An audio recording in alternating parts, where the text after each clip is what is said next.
Good afternoon, everyone. I am going to call the 9th meeting of the Strategic Priorities and Policy Committee to order as it is 1 p.m.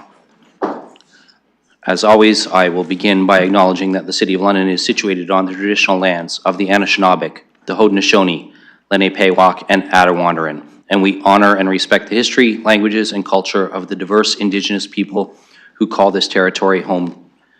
The City of London is currently home to many First Nations, Métis, and Inuit peoples, and as representative of the people of the City of London, we are grateful to have the opportunity to work and live in this territory. The City of London is also committed to making every effort to provide alternate formats and communication supports for meetings upon request. To make a request specific to this meeting, please contact sppc@london.ca or phone 519-661-2489, extension 2425. Colleagues, I will advise that we have Councillor Stevenson and Councillor Ferreira joining us online. And we, with the balance of council in chambers, although we're missing a couple at the moment, we do have quorum, so we're going to begin. Looking first for any disclosures of pecuniary interest.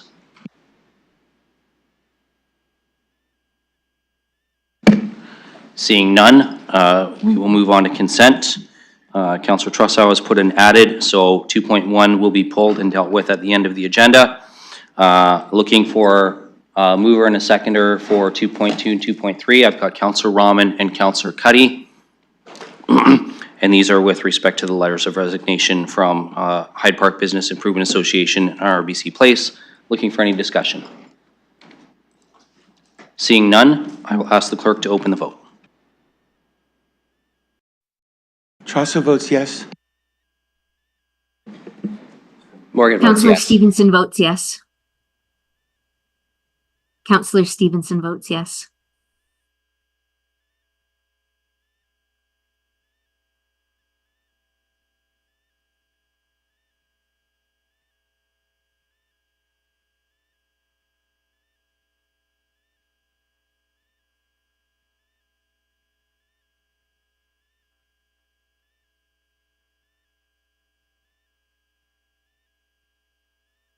Councillor Ferreira votes yes, and I'm having a little bit of issues with the e-scribe on my end.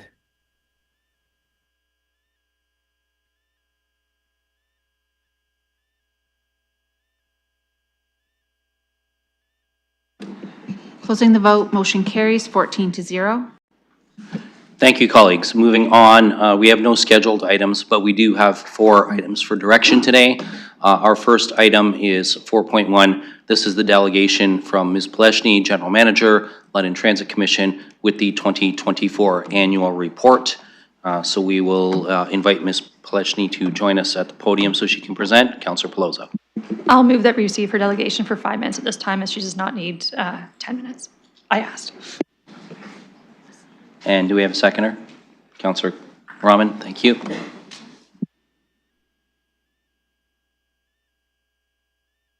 Okay, the clerk advises because this was on the agenda as an item, we don't actually need a motion to approve the delegation. It's simply there.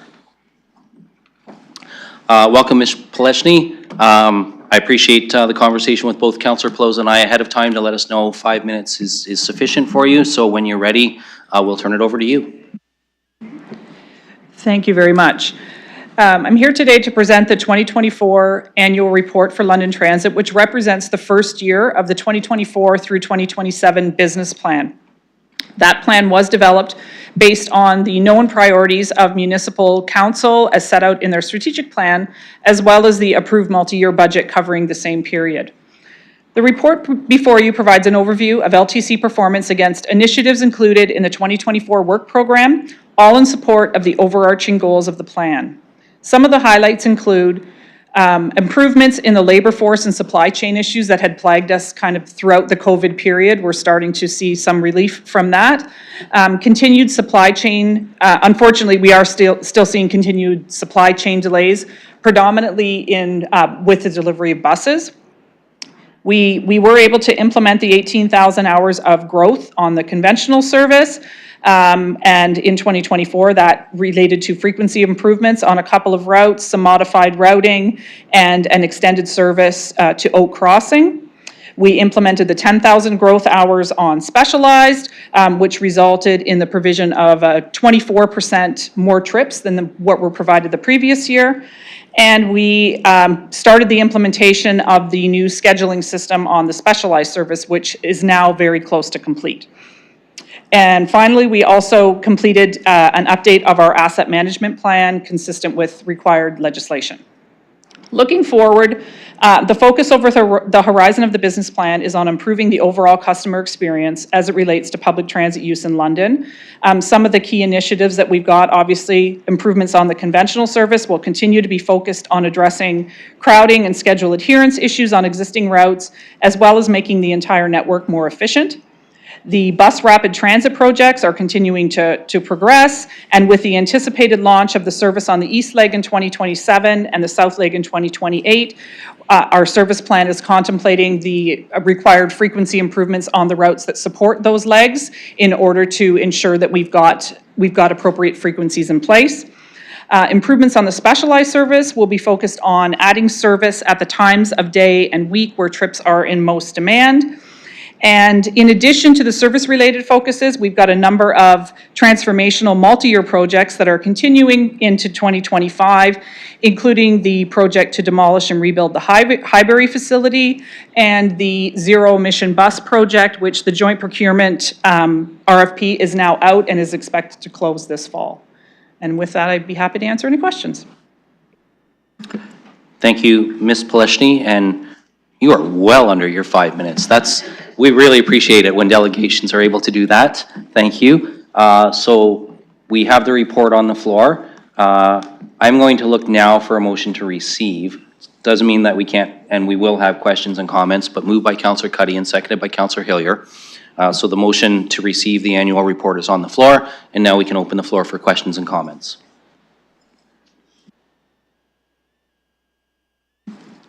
Councillor Pribble. Thank you, sir. Chair to Ms. Poleshny. I just want to ask you about the capital budget. 24 and 25, there were 17 buses. I think it was 15 40s and 2 60s ordered. I know you already mentioned about the delays, but can you update us on that? If they have been, some of them, or when will they be received, all 34 of them? Ms. Poleshny. Through the chair, the 34 buses began arriving about a month and a half ago. We've got 3 of them in service now. I believe we've got 12 on site, and we're receiving kind of 1 or 2 a week depending on the schedule, but we're expected to continue that until we see the end of the 34. Councillor Pribble. Any approximate time for all 34? By when do you expect them, all of them, to be in? Ms. Poleshny. Again, we don't have an end date. We're assuming that things will continue, but as I mentioned earlier, with the supply chain issues, it takes one component part to all of a sudden shut down a line, and then we're into delays. So I don't have a date. We do anticipate we'll have them all by the end of this year. Councillor Pribble. Thank you for that. As the capital budget, if I remember correctly, it's still 2034, and there are quite a few numbers to be purchased. Are you already thinking in advance in terms of ordering for the other future years as we are being delayed? Ms. Poleshny. Through the chair, the commission has already approved the 2026 replacement bus order. They did that early in this year. And in addition, we ordered 12 expansion buses, which are anticipated to cover the 2026 and 2027 growth. We ordered them all together, again, in an effort to mitigate any issues that we might have with trying to implement service if we were short buses. Councillor. Okay, thank you for that. Just one question for conventional and one for specialized. Under conventional satisfaction level, congratulations on time performance. Travel time is up. Congratulations. In terms of real-time timeliness info and service delay info, they are down. So both are the information part. Can you let me know, or can you let us know what is the reasoning behind that? Ms. Poleshny. Through the chair, We believe that the dissatisfaction with the real-time info is the fact that it's not an app, it's a web-based product. We are looking into that and looking into the opportunity to work with an app provider that will be able to provide that information in another format. But that's what we believe is the issue with that dissatisfaction. Councillor Pribble. Thank you. And last question, specialized on-time performance is up, but trip availability, the other way around. Trip availability is up, congratulations, but on-time performance is down by 7%. Reasoning behind that? Ms. Pleshy. Through the chair, the on-time reliability on both conventional and specialized declined in 2024. We believe tied in large part to the nature and extent of construction that's happening throughout the city and the fact that vehicles are getting bogged down in that traffic, and that's resulting in on-time performance issues. Because they're mirrored, that makes us believe that even more firmly. And again, we do everything we can to mitigate that, but unfortunately, when there's traffic, we're part of it. Councillor Pribble. Thank you very much. No more questions. Looking for any other speakers? Councillor Hopkins. Thank you, Mr. Chair, and thank you, Ms. Pelechny, for being here with us this afternoon. I represent Ward 9. It's a fast-growing development ward. There's very little opportunities for transit in that area, and I get a lot of requests from residents wanting to say, we need a route here and we need a route there. If you could just speak to the public engagement that LTC does and about that process. Thank you. Ms. Pleshy. Through the chair. So just last year, we completed a 5-year service plan for both conventional and specialized, which included significant public consultation. We did that in partnership with Dillon Consulting. We inventory, obviously, all of the feedback that we gather through that. We also keep an inventory of any requests that we get. And as part of our annual service planning process, those requests are all reviewed and, and we look to identify ones that we can implement within the hours that were allocated. So certainly, encourage anyone who's looking for service to let us know, because that's all part of that inventory, and that you've heard me talk about the number of outstanding hours we have requested. That's all part and parcel of that. So we do keep an inventory of that and make every effort to address those as we can with our budget. Councillor Hopkins. I will pass on that information. Thank you. Looking for any other speakers? Seeing none, and seeing none online.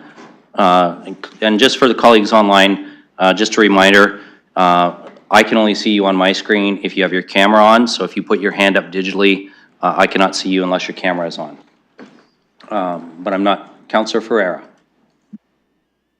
Thank you, Chair. I just have one question. I guess it's kind of following up on the other ones regarding, acquisition of new buses. I just wanted to see if the LTC is considering the community bus services that we used to have, the 30-foot buses. I do have residents in retirement age homes that have been requesting that, and I just wanted to know if there's any discussion on that at the LTC. Well, let's ask Ms. Pelechny. Through the chair, at this time, no. The fleet of 4 30-foot buses that we did have reached their end of their useful life. We retired them and made the decision not to replace the 30-foot buses, primarily because it's such a small number and it's essentially an orphan fleet that requires different maintenance, and they were just problematic. It's also getting increasingly difficult to procure 30-foot buses. Systems are not in that business, so they're either doing the vehicles that you see providing our specialized service, which is more of a cutaway type of vehicle, or they're going to 40. 30-foot buses are getting more difficult to receive. We've certainly heard we've heard the commentary with respect to the community bus. We've made every effort to keep the stops as close as we can to properties, but unfortunately there are some locations that a 40-foot bus just cannot get into safely, so we've had to move some of those stops. Councillor Ferreira. No other questions. Thank you. Thank you, and I'll just let colleagues know that Councillor Van Meerbergen has joined us online now as well. And looking for any other speakers before we call the question. Seeing none, I am going to ask the clerk to open the vote.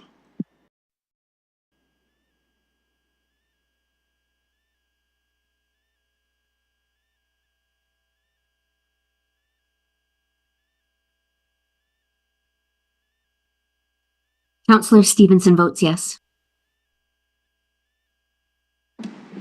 Counselor Van Meerbergen.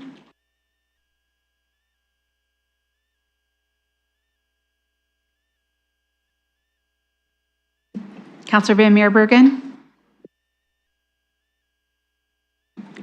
Marking you absent. Closing the vote, motion carries 14-0. Thank you, colleagues, and thank you, Ms. Pleshny, for joining us today. So moving on, colleagues, our next item on the agenda is 4.2. This is the London Transit Commission governance, and we've got a communication from Councillor Frank in her capacity as the chair.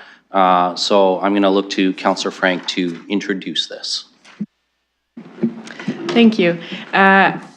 And this is a motion that comes from a governance subcommittee of which Councillor Hopkins and Rahman are also members, and actually Councillor Rahman is the chair. But this came from a discussion where we decided that we wanted to review what it looked like moving forward at council when we originally made the decision to reconstitute the LTC Commission with councillors. There was discussion about trying to only keep that for a time-limited capacity, and looking into the fall, trying to reconstitute the commission with new members for governance. And this motion essentially outlines what we arrived at the meeting, which is reconstituting by September with 4 members of council and 3 members of the general public.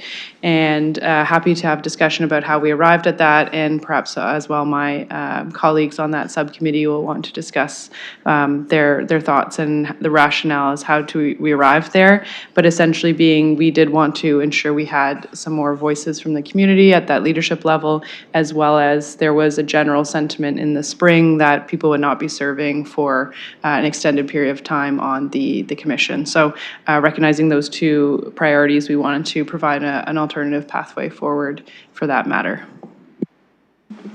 Thank you, Councillor Frank. So, and colleagues are aware, I've circulated 2 items, both a motion on this one to go into confidential session, as well as perhaps an alternate that recommends 5 members of council rather than what the governance subcommittee has provided through LTC. But to make sure that we're following a good order of operations, Councillor Frank, I'm going to ask if you want to move your motion now, and we'll get a seconder, and then the confidential session deals with this motion.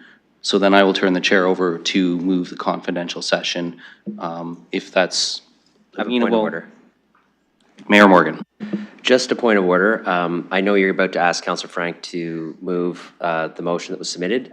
The actual language loaded in eScribe has the composition backwards. It says 3 members of council, 4 citizens. It actually should be the other way. So just before that gets on the floor, that should just be cleaned up and corrected. That's a great point of order, and we will get the clerks to correct that. Councillor Frank, with the language that you had circulated, not the language that was in eScribe, are you prepared to move that? I'm prepared to move the language that was included in our submission. I'm just looking, and it's not entirely covered by the motion that's in eScribe, and notwithstanding just the switch, there's a couple kind of it being noted that are not included in the one that's in eScribe. Okay, the clerks nodded and indicated that they'll include those in the actual eScribe motion. So we'll consider that moved as submitted rather than what's in eScribe. Is there a seconder for that? Councillor Hopkins. Okay, so that's been moved and seconded. Now I will ask Councillor Rahman to take the chair. Other than as a member of that governance subcommittee, are you comfortable taking the chair? You are, so okay. I have the chair. Please go ahead. Thank you. So colleagues, I circulated this in advance. I'd like to move that we go into confidential session for client solicitor privileged advice regarding matters pertaining to litigation. As colleagues are all aware, there is a matter of litigation that's currently active with respect to former public members on this commission, and I think it pertinent that we get advice from our solicitor on the potential reconstitution of some public positions before we move ahead. So I'm looking to that motion to be moved. Thank you. I'll look for a seconder. Okay, Councillor Cuddy. And when the clerks are ready, if they'd like to open that vote. Any discussion, sorry, before we open the vote? Okay, seeing none when that's ready.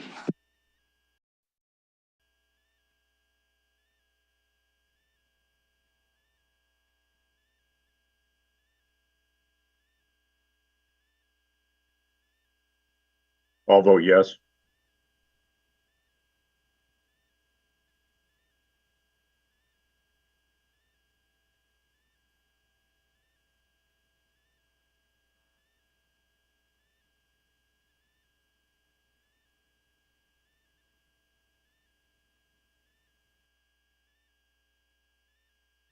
Closing the vote, motion carries 15-0.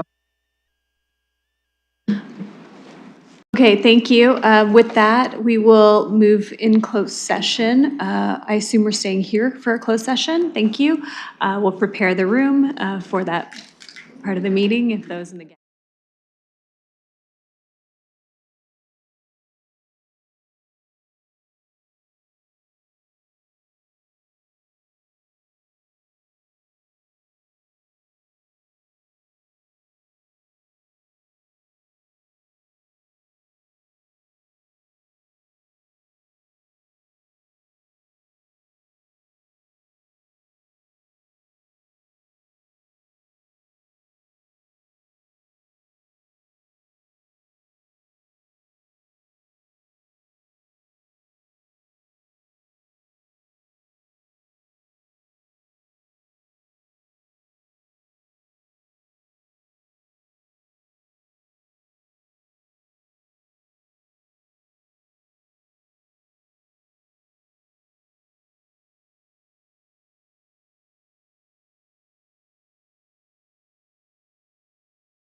Okay, thank you. We're returning from our closed session.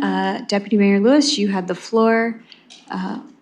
Shall I go back to you, or are you?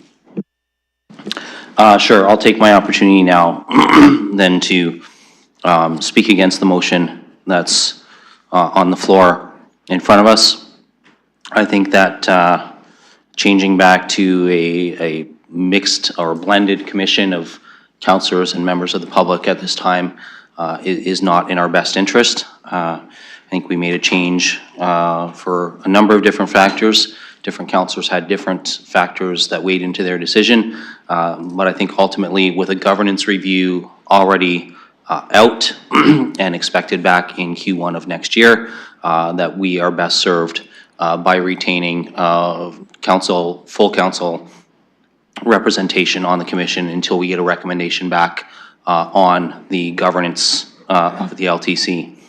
As I said earlier, I've got an alternate motion. I'm not trying to amend or put that on the floor at the moment.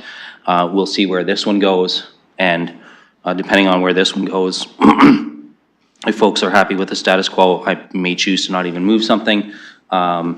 Whatever that happens to be, but for me right now, with an audit underway, a governance audit underway, I think our best course of action is to stay the course with council oversight of this commission until such time as we get some professional recommendations on what may serve Londoners best. So that doesn't preclude, in my mind, LTC having some form of advisory committee or something like that that involves the public.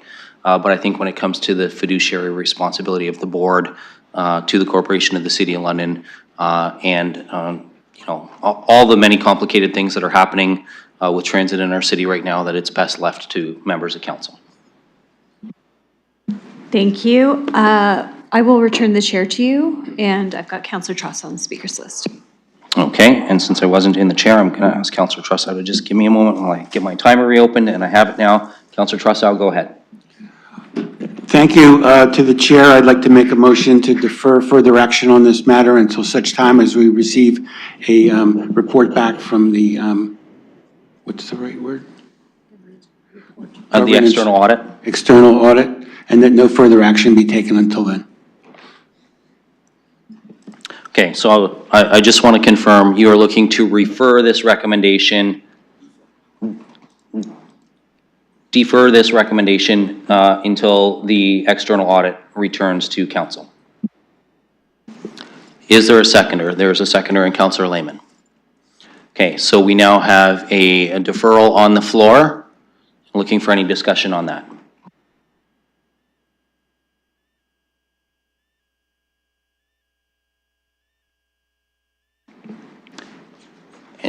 Councillor Plaza. I appreciate that.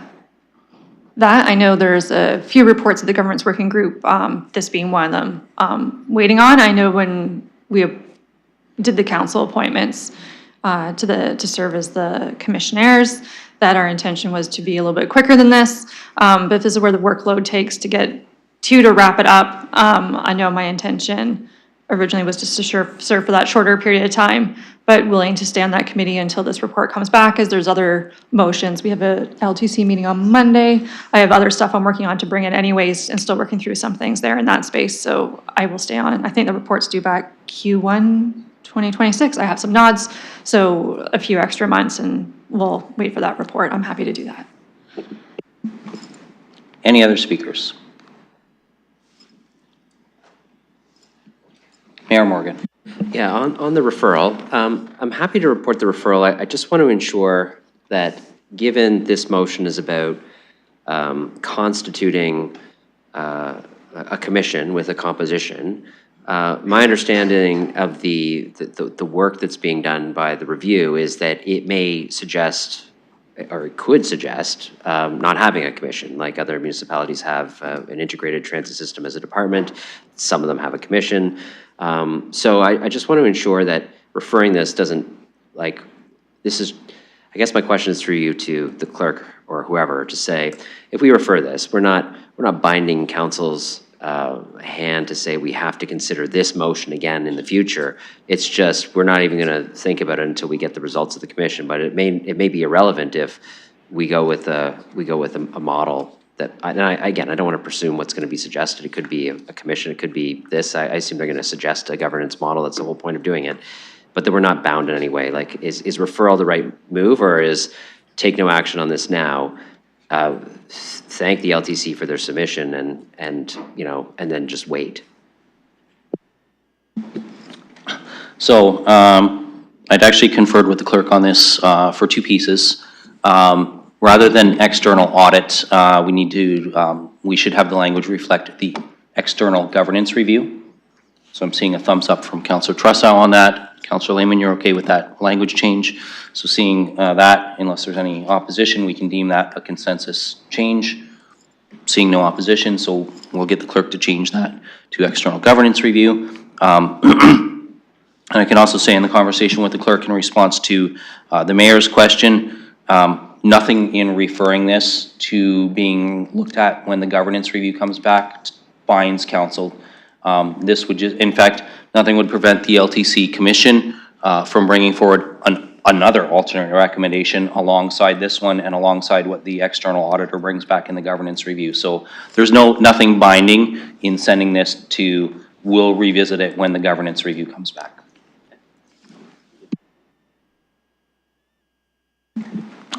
Looking for other speakers.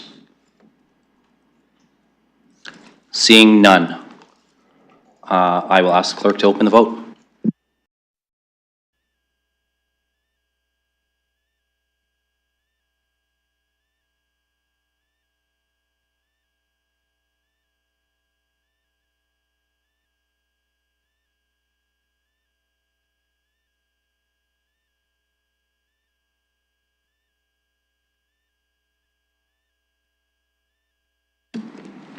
Closing the vote, motion carries 14-1. Thank you, colleagues. So that has been referred. Just before we move on to the next item on our agenda, I will just say, I'm just going to take a little leeway here to say, I know I had circulated an alternate motion. Given the council's overwhelming support for referral, I'm not going to put a second motion on the floor at this time, although I had circulated it in advance. I'm going to respect the will of the majority of my colleagues here. For those who may be watching, I had just suggested perhaps we could reduce it to 5. If there were councillors that felt that the work was too much, it would allow for a smaller group. But then nothing prohibits a member of council from resigning from the commission and being replaced with another member of council. So I'm comfortable with this referral. I'm not even going to look for a seconder. I'm not even going to table another motion. I appreciate the discussion we had. And that will move us along to 4.3, the Master Mobility Plan Notice of Completion. We do have an added staff presentation, so I am going to invite Ms. Grady to do her presentation for us.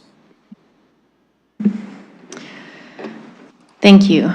I will share my screen.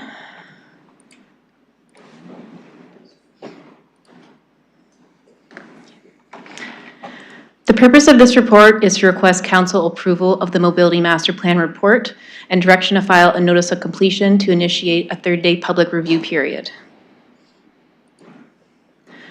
Development of the Mobility Master Plan, or MMP, commenced in April 2022, and continuous engagement with the community has been a foundational component of the development of the plan over the past 3 years.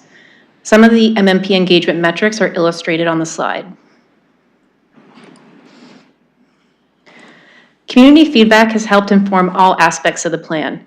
At the top of the MMP structure is the Vision for Mobility in London, which was developed based on existing city plans and policies and was confirmed based on community feedback in the first phase of the development of the plan. To achieve the vision, 8 areas of focus were identified based on the needs and opportunities also developed in the first phase of the plan based on community feedback and technical analysis. Looking to the bottom of the MMP structure, we have as the foundation of the plan the comprehensive and interconnected strategies and actions, which were developed based on community feedback as well, to achieve a series of expected results which are organized by area of focus. The expected results describe various aspects of a future where the vision has been achieved. Other aspects of the plan informed by community feedback include the guiding principles, project evaluation framework, and the mode share targets.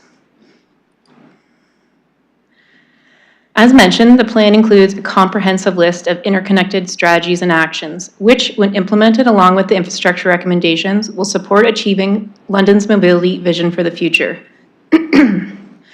Engagement and consultation on the strategies and actions commenced last year and included posting pre-recorded videos online, feedback forms, numerous pop-up sessions, and meetings with interested parties. Consultation continued through to the end of January this year in parallel with the development and consultation on the infrastructure recommendations. Following council approval of the infrastructure recommendations, the draft strategies and actions were further refined, and the full list is included in the MMP report. The MMP actions include efforts currently underway, as well as newly identified and recommended actions. Some example actions are shown on the slide. The infrastructure recommendations were approved by Council on April 1st of this year, and they are actively being used to prepare a Transportation Development Charges, or DC, Growth Master Plan.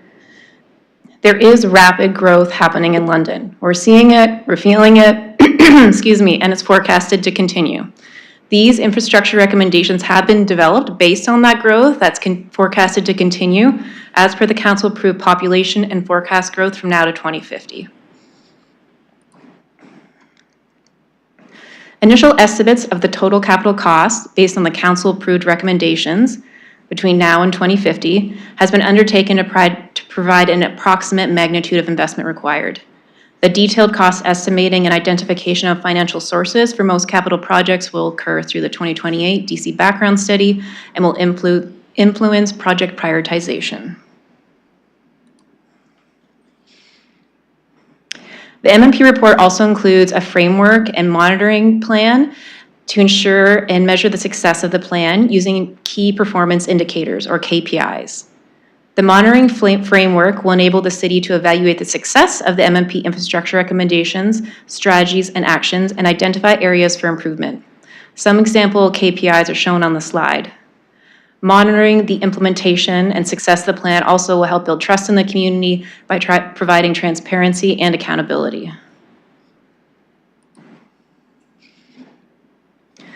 Council approval of the report and direction to file a notice of completion will allow us to put the report on record for a 30-day public review period. Community input collected through the review period will help further influence implementation of the plan.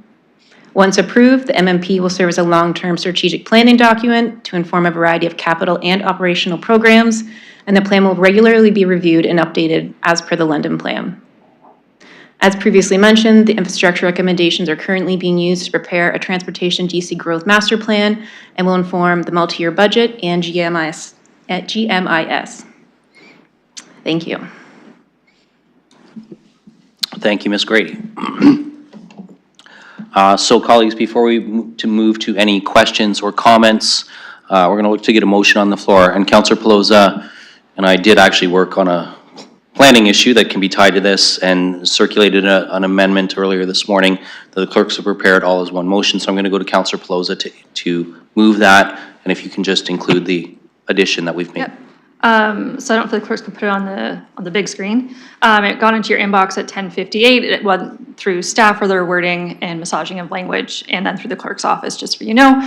The only change is that we added in Part C that civic administration be directed to undertake a traffic study to evaluate the need to widen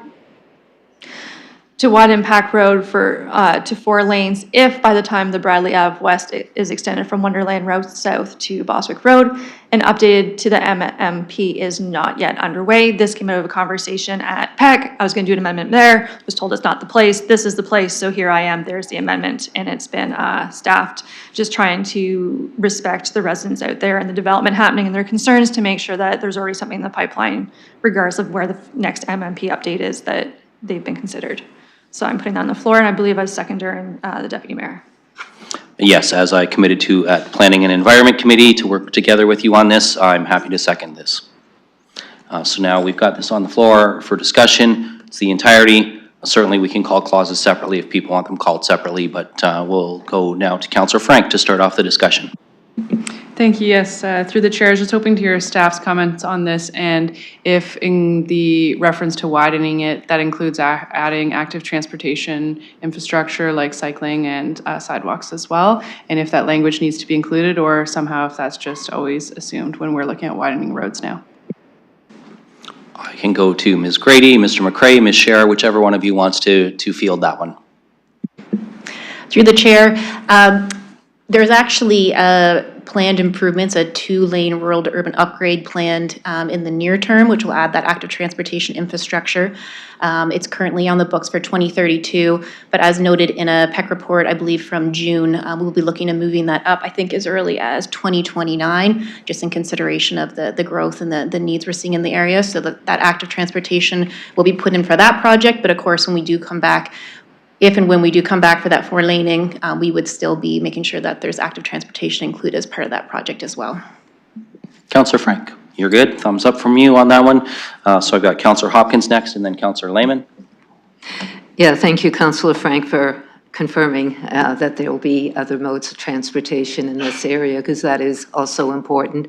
I have no problem supporting the motion here. We usually do reviews and updates and look at alternatives when we redesign roads. So good to see that that's going to happen on Pack Road. I do want to make sure, though, that the project on Bostwick Road, the roundabout in particular at Pack Road and Bostwick, will continue. I just want confirmation that's an important project, that no matter when we make these changes, I always do have concerns that other delays in projects may come about, and I want to confirm that Bostwick is on schedule, and just to confirm the timelines as well for that roundabout in particular. There is a school opening up in September, and movement in this area is going to be needed to be done many, many years ago, and I know our infrastructure always lags behind development, but I want to make sure Bostwick is on course. And we'll go to staff. Ms. Grady?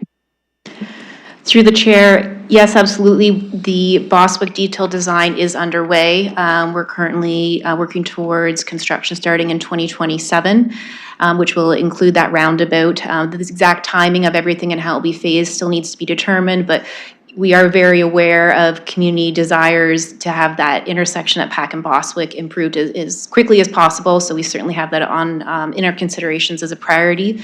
And we're also working on getting the Southdale Road project going as well, as was at a committee earlier this week. And that one's currently planned for 2028, but we're trying to get that one 2027 ready as well. So if we can make all the staging work and everything come together as quickly as possible.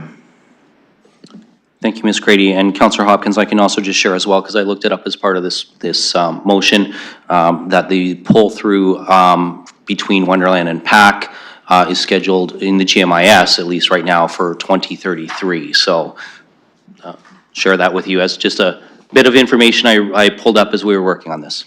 I appreciate that, Mr. Chair. There's a lot of construction going on, and I know it will be managed as we move around this area as well. If you can allow me, I'd just like to make comments to the motion as well. I want to say thanks to staff for the extensive public engagement that came about with this master mobility plan. I think it was very extensive. I want to thank the public for being engaged too, as we figure out how our growing city will move in the future. So many thanks to staff for your engagement with the public. Thank you, Councillor Hopkins. Councillor Lehman. Thank you, Chair, and I just want to comment on the added item from Councillor Pelosa, seconded by yourself. Yeah, this came a result of a PEC meeting we had earlier in the week, and I was mulling in my head how we were going to handle this. I thought probably might have to be with some sort of added motion at council when we deal with this item. However, I think this is more appropriate, and I thank you to Councillor Pelosa for putting it in here, because it addresses more than just this one particular subdivision development application, and there's a lot of work being done down in this area. And I think to have this recognized in the master mobility plan is prudent at this time. And it, the concerns we heard from the gallery, I think were very relevant when they talk about the future. Even though it's 20, 30 years down the road, now's the time we have to start thinking about this stuff. And so thank you again to Councillor Pelosa and yourself, Deputy Mayor, for getting this included. I will support it. Councillor Trussow, I have you next. Thank you. To the chair, my question is with respect to Part B, and that's the 30-day comment period. Looking at this, it would appear, I think, and it would appear to members of the public, that we're approving this today, and now we're going to have a 30-day comment period about it. And I'm just wondering out loud whether or not the 30-day comment period should happen before we approve this, or is there something special about doing a 30-day comment period after you approve something? Because otherwise, I would rather see the comments come in and see what they say. What if the comments indicate that there's a change we should make? Ms. Grady? Through the chair, the 30-day review period is required through the Municipal Class EAC. We have done, as mentioned, extensive consultation on this, so we're hopeful and optimistic that everything that the community is concerned about and would like to see has been incorporated to the plan. So this 30-day review period will help us provide more information to Londoners if they don't understand or have more questions about anything in the plan. And it will also help further influence how we implement the plan as well. But we certainly wanted to get council approval on the plan before we put it out to the community for final approval. Councillor Trussow. Thank you. That's fair enough in terms of the order. I'm wondering, though, if we could add a few words to this just to make it more clear to members of the public what it is the comment period is about. And I think you just said it. The comment period is to help us guide the implementation plan. Could we say that? Or in comment period for purposes including? Ms. Grady? Through the chair, yes, we can absolutely provide more clarity on the purpose of the review period and include that in the notice of completion when we issue it for the community. Councillor? Could a few words be added here today with respect to the implementation, looking towards the implementation? I think, Councillor, what I'm hearing is you just want clause B to read that civic administration be directed to file a notice of completion and make the report available for the 30-day public review. And we could even say the statutory 30-day public review if you want. Public review and comment period to assist in guiding the implementation. If there's a seconder. Okay, well.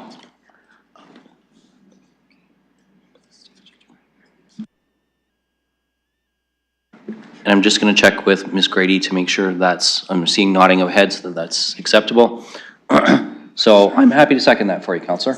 I seconded the original motion for Councillor Pelosa, and I'm happy to second that one for you too.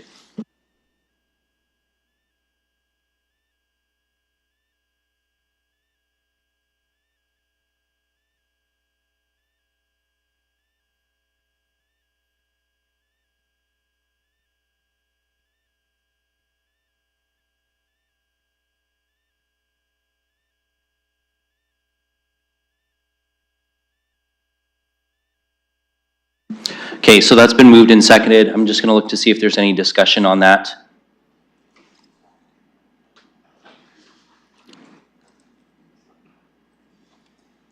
I'm not seeing any, so we're just going to give this clerk a moment to get the updated language into eScribe. Then we can call the vote on that amendment.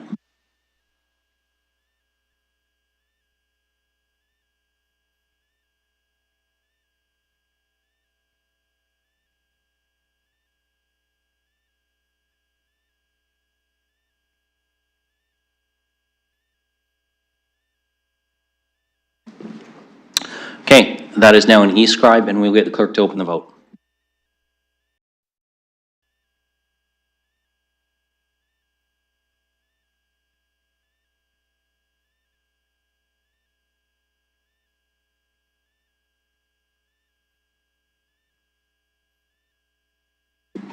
Closing the vote, motion carries 15-0. Okay, so we are now back on the main motion as amended. Councillor Pelosi, you're fine to stay on as the mover, and I'm fine to stay on as the seconder. So we're back to the main motion as amended. Councillor McAllister. Thank you, and through the chair. No, I just wanted to take the opportunity to thank staff for all the engagement. I found the sessions very informative. Saw you had a bunch of events in terms of getting the input from the public, so I really appreciate that. And I just also want to take the opportunity to express my thanks for some of the roads that I often hear about being added in.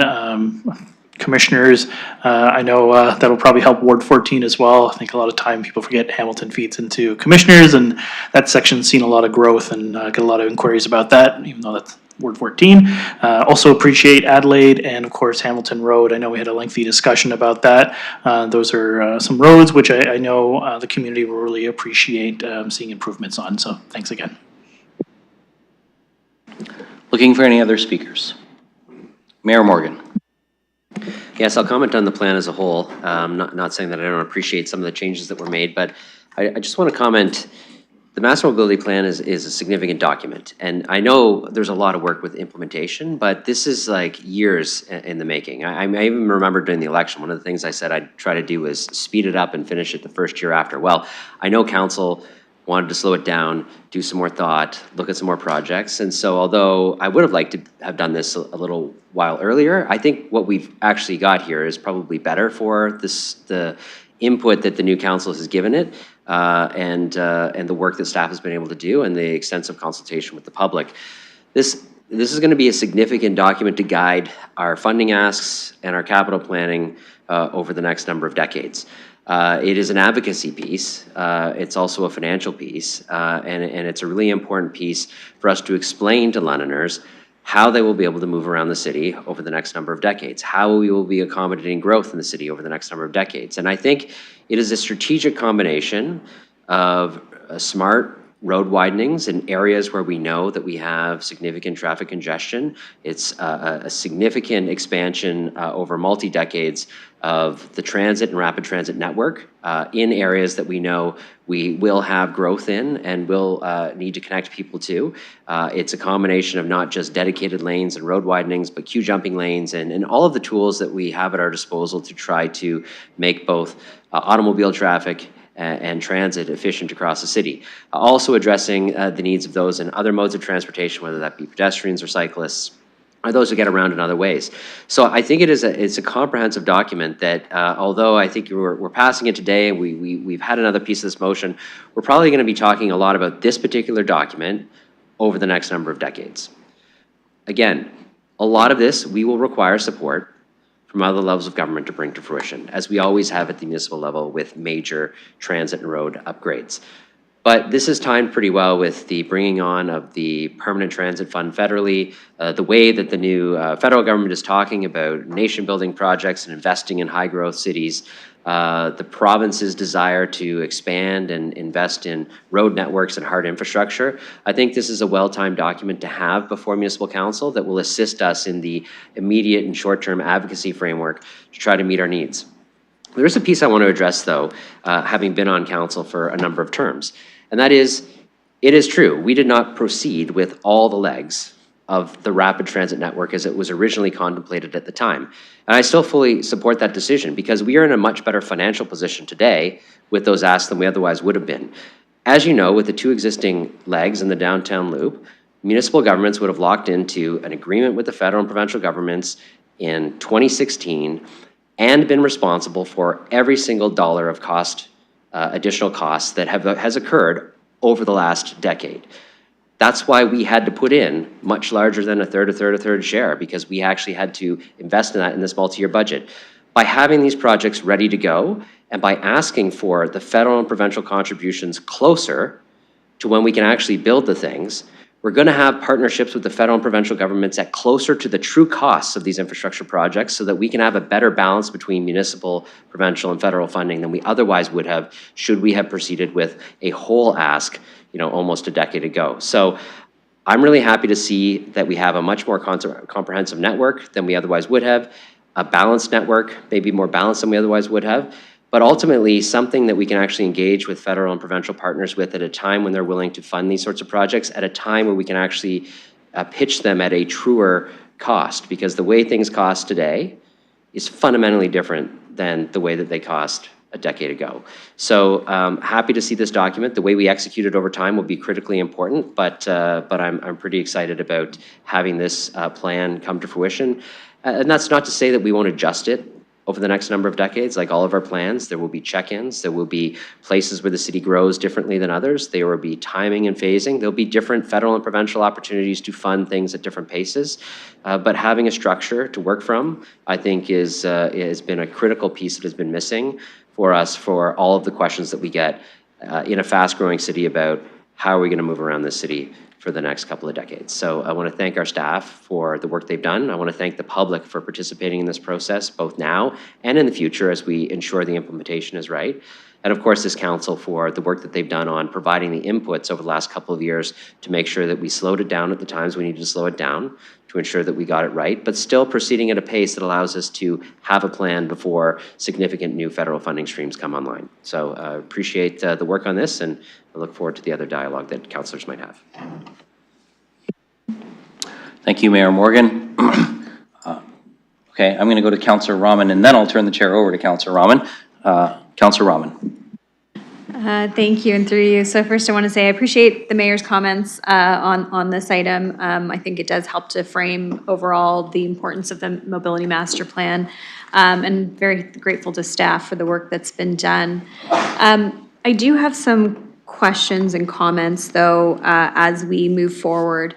One of the things that I'm finding challenging with the mobility master plan documentation is its relationship to previous iterations of other plans, and whether or not there can be greater clarity on how those plans are now, and in the report it says, for instance, on the cycling master plan from 2016, that this report kind of now encompasses the cycling master plan. The challenge that I'm finding is that in order to understand some of the projects that are going on in my ward, I have to then go back to the cycling master plan to see what that 2016 plan then outlined or envisioned in order to understand and to convey to my residents what's being done in my ward as it relates to cycling projects. So looking for some clarification on how that map for the cycling master, the cycling map that's included in the mobility master plan could perhaps be better clarified in order to make it more clear for residents what we anticipate going forward. And I can give a few examples. Right now we're doing some surveying work on Gainsborough, and I'm hearing from residents that are saying, what's happening between Gainsborough Road, between Wonderland and Coronation? What's the plan? And I see in the cycling master plan that we're proposing buffered paved shoulders at Gainsborough Road from Wonderland to about close to Coronation, but then from the rest, we're proposing a different setup of bike lanes and improvements. I worry that it will be difficult for me to communicate these things to residents when I don't have the documentation to go to say, here is clearly defined and laid out for you as to what you can expect. And so I think that would be really helpful. Just wanted to share that feedback and flag that for those that may be listening with respect to our ongoing request for more input. Within the sidewalk map as well, it looks at sidewalk gaps within the urban growth boundary. And I'm wondering if that is connected to the current conversation, how it connects to the current conversation about the urban growth boundary and the expansion of the urban growth boundary, thinking particularly about the northwest part of the city and where all the growth is projected. We are saying that we would only continue with 2 lanes on Sunningdale from Wonderland Road to Hyde Park, yet we have in the urban growth boundary conversation that we're having about expansion, a lot more density going in that area. So I'm hoping that as we continue this is a guide, this is a plan, but we will be more able to be nimble where we need to as these areas are built out. And so that we avoid some of the challenges that we currently have in Ward 7 and in the northwest part of the city about moving around.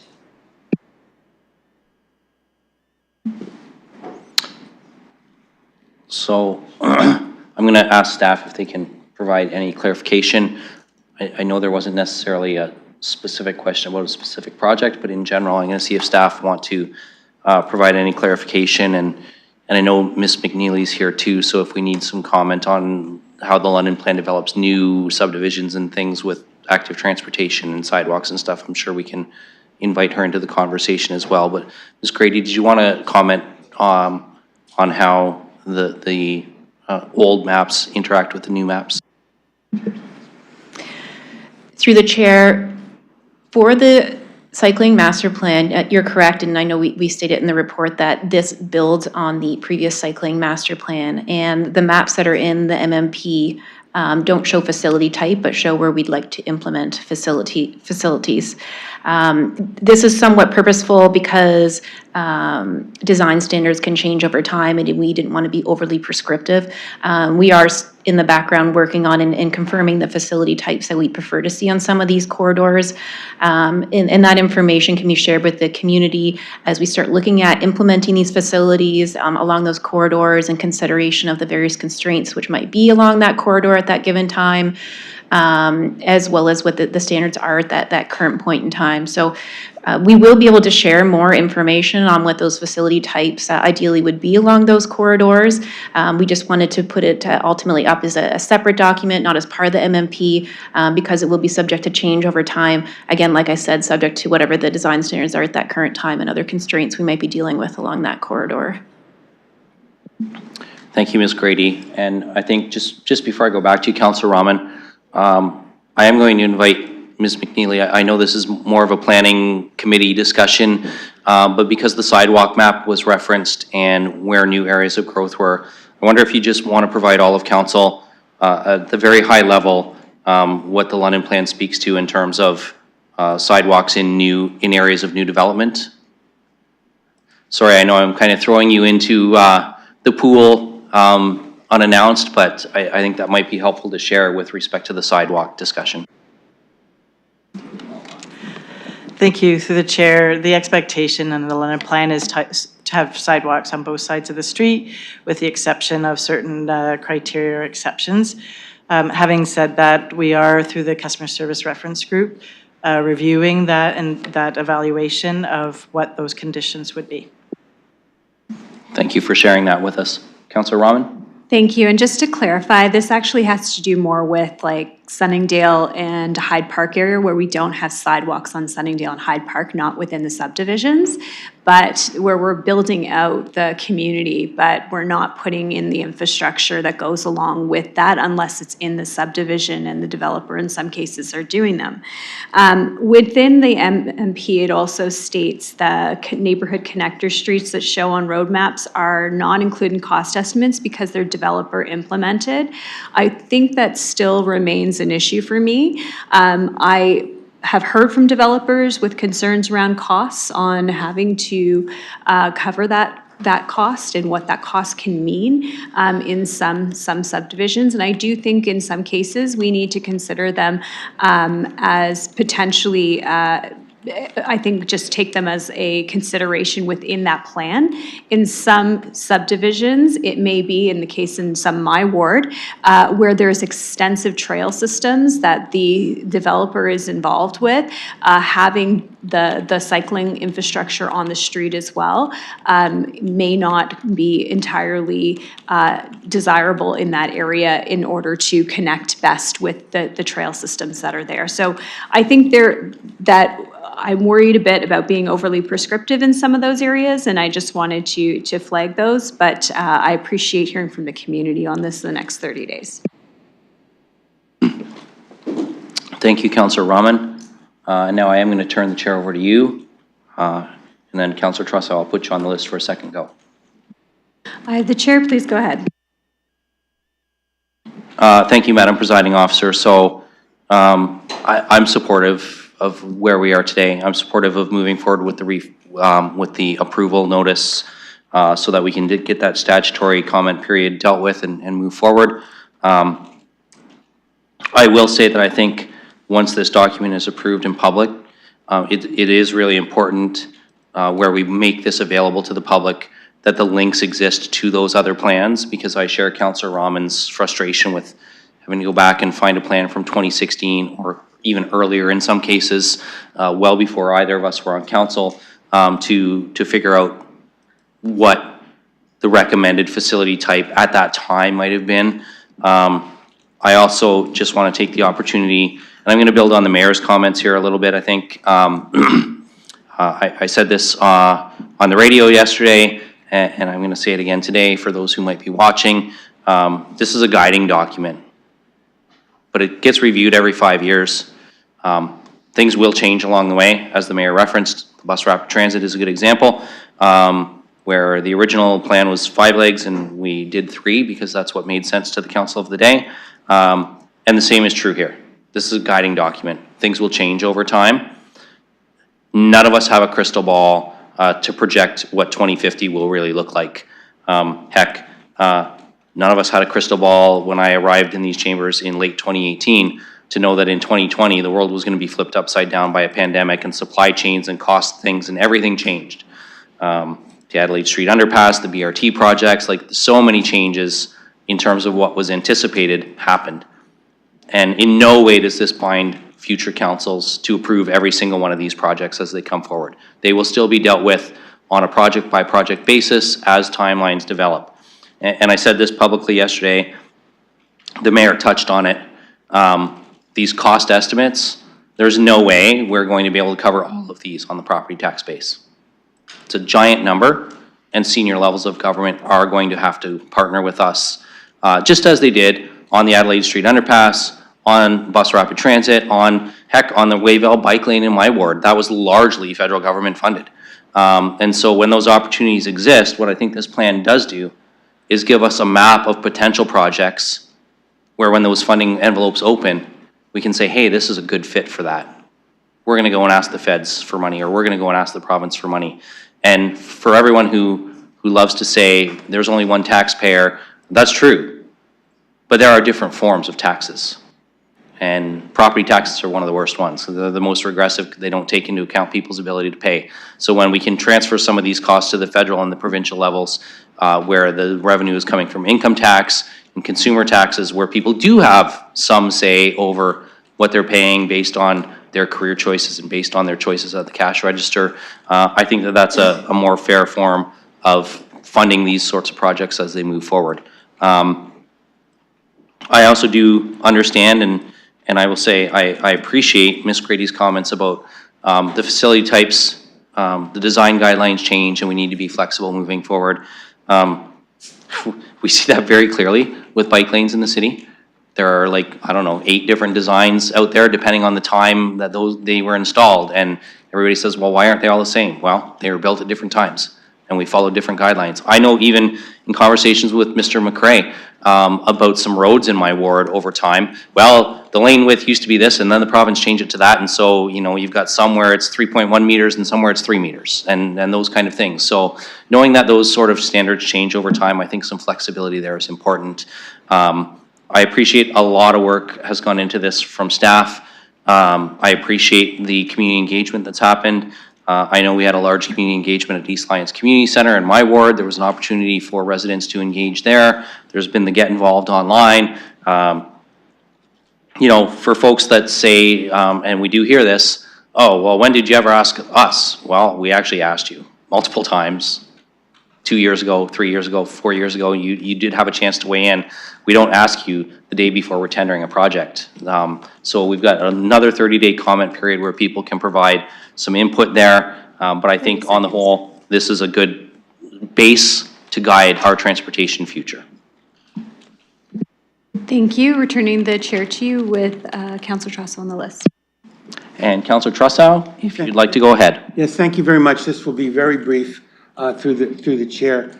One of the questions that I'm getting from people is, there was a project that we thought was almost done 2 or 3 years ago with respect to the intersection of Sarnia Western and Philip Aziz, yet that seems to have stopped. And people just want assurance. People want assurance from me that what we're doing here with this new mobility master plan doesn't supersede and erase all of that. That's something that's already on the books that we're finishing. And maybe there would be a link to it. Ms. Chair, I saw you nodding your head. Did you want to comment on that, or do you want to pass that to Mr. McCray this time? Okay, Mr. McCray. Yeah, through the chair. We recognize the importance of improvements to the Sarnia Western area. The near-term improvements are proceeding on Philip Aziz. There are new recommendations in the MMP for Western Road in particular. So we are currently reviewing that and figuring out the best way, considering road user disruption, cost effectiveness, the best way to move forward with improvements. And we'll be formulating a plan and bringing that to council in a future report. Councillor Trossow. Thank you, and I could pass that on to my residents who are asking me about that intersection and assure them that that's still happening. Thank you, Councillor Trossow. Looking to see if we have other speakers.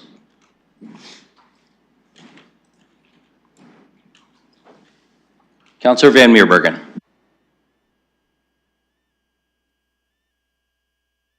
Thank you, Chair.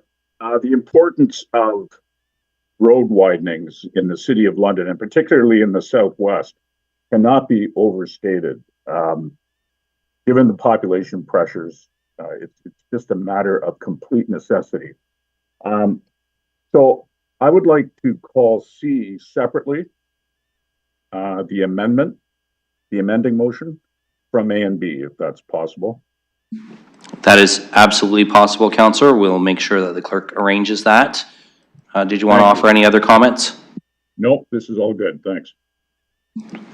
Okay. Looking for other speakers. And seeing none. So we are going to ask the clerk to call this. We can do A and B together, and then we will do C separately.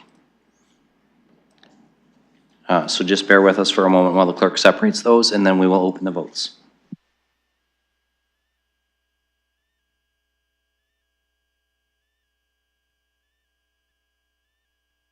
Okay, so the first vote is open, and this is on parts A and B.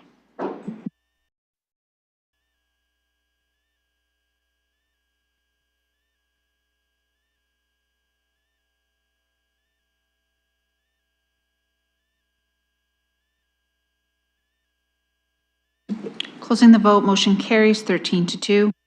And now we will open the vote on part C.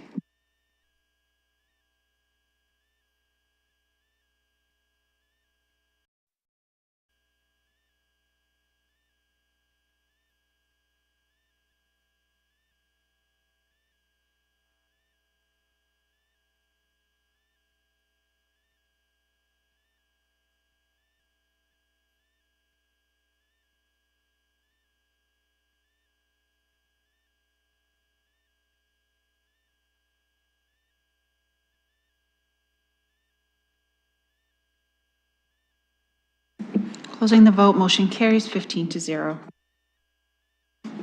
Thank you, colleagues. So that completes item 4.3. Our next item for direction is item 4.4. This is the 2024 Climate Emergency Action Plan Progress Report. And we have a staff presentation. We also have a request for delegation status. So I'm going to look to see if we can just get a mover and a seconder for the delegation from Enbridge.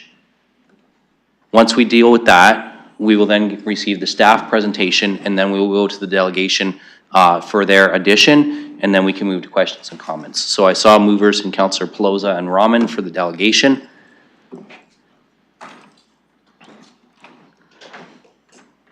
And the clerk will just get that ready to open the approval of the delegation.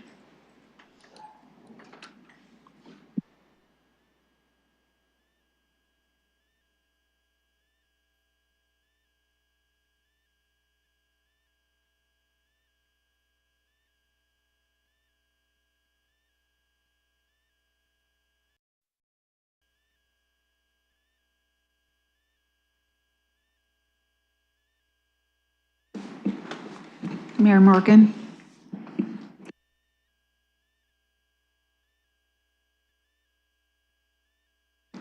Closing the vote, motion carries 15-0. Thank you, colleagues. Ms. Shannon and Ms. Sy, we appreciate your patience with us. We're going to hear from our staff, and then we will come to you.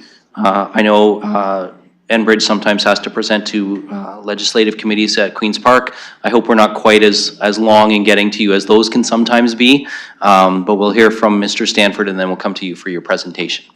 So Mr. Stanford, the floor is yours if you would like to present to us your 2024 Climate Emergency Action Plan Progress Report. Well, thank you, Mr. Chair. This is, I think, my third progress report I've presented on the Climate Emergency Action Plan, so I'm very grateful to be doing this. I'm also doing it, though, on behalf of many here at the city who are involved in this production, as well as many in the community. Online, we also have Mike Fabro and Jamie Skimming, two key architects of this report. When we bring this to your attention, it comes with a lot of information. In that information, of course, there are many appendices. There's a report that we'll be touching on shortly with a colleague that's online as well. But always consider a day like today as the start of unpacking the information. It's designed for you. It's also designed for the community. That is why it is a long presentation from a slide perspective, but each of us will take 5 minutes to go through and just highlight some of the key aspects. We report out on outcome areas. There are 6 altogether. In your report, of course, I refer to different appendices that are key, as well as a very important report that's coming forward today. Huel Herbert, who is a director at Sustainability Solutions Group, will be presenting for 5 minutes Pathways to Prosperity, Climate Action and the Energy Transition in London report. As you know, our CEAP has got about 200 actions that we report on. 99% of these are actually initiated. We are pleased that 94% can be reported as either on track or complete. Big for this year is we're introducing a performance dashboard for CEAP. This is modeled after your strategic plan that is also online. It covers the 10 outcome areas, and this is our opportunity to have more information available for the community on a regular basis of what's going on. It also allows us to, we believe, to not have to report back to you as often, because in fact, in many ways, we'll be providing more information more frequently. When we talk about the community, a lot of action is occurring. There's room for growth, of course. Business community, a lot of action occurring, and in fact, we've been doing some excellent work with the London Chamber of Commerce recently. When it comes to other levels of government, we deal with the provincial government, federal government, we track other provincial governments as well. Some of these items conflict, but all that information is brought in and it influences what we do here in London, and in our progress reports, we make sure that people are aware of what other levels of government are doing with their programs and how we access them as well. When it comes to energy use, which of course is fundamental for understanding greenhouse gas, we report both separate documents for corporate and for community. When it comes to the corporate energy, we've actually seen an increase in the last year, about a 5% increase. And that is due to actually more gasoline being used and a new wastewater treatment pumping station coming online. When we look at the community, we're actually seeing a reduction in energy being used, a small reduction, about 1%. However, the community continues to grow. So when we look at that 1% reduction and we translate it into energy use per person, we actually have reduced at 4% in our three major categories: residential, the business sector, and the transportation sector. So we are trending in the right direction. When we look at greenhouse gas, of course, how that translates from the energy use, we're also up against a grid that actually uses more natural gas now, so it does influence greenhouse gas and how we use that not only in our operations, but how the community uses that. What we are seeing basically is that corporately, we have more greenhouse gas produced, about 4% compared to 2023. And you can see how comparing one year over another can be influenced by everything from weather and events elsewhere in the world. So it's all tied and it's all part of our long-term reporting, and you have to look at the trends over a long period of time. When we look at the community, we see that we have had about a 2% reduction in greenhouse gas. But as you look at what really comes across that roller coaster line, you can see how each year is a little different. But it's looking at the big term, the longer term, which is just essential in all of this, and that's all part of how we report out our stats and our metrics. We keep track of the weather, not us, our colleagues up at Western University, the specialists. We rely on them for information for local weather, regional weather, across Canada, and even global patterns of what we can expect now and how it impacts us and potentially into the future. All part of our outcome areas in the information we report. In our report, we also highlight a couple of our bigger initiatives we're working on. Our climate change adaptation plan. We reached a very important piece after community input where we've just done a separation. We're creating a climate change adaptation framework that is community and business focused and developing a separate plan just for the corporation, just to have that separation. Very similar to what we do with energy use right now. That is, on the timeline, is in your SPPC report today. We also provide a very quick update on the Climate Change Reserve Fund. 2 projects have got funds that are allocated from that fund right now, and with the remaining dollars, we have a number of tentative projects. We produced a report earlier this year that talks about how we're going after FCM and other grants and opportunities out there, and essentially the funds that are available and the amount that does come available each year, we can easily allocate that to projects that will produce meaningful results. What I'd like to do right now is I'm going to bring down the slide, my portion here, and ask Huel to jump in, please.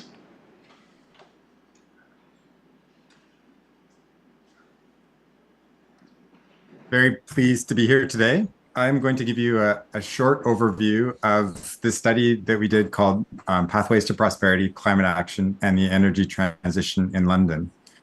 And the purpose of this project was to evaluate how London can achieve its greenhouse gas emissions targets, which are described on the screen.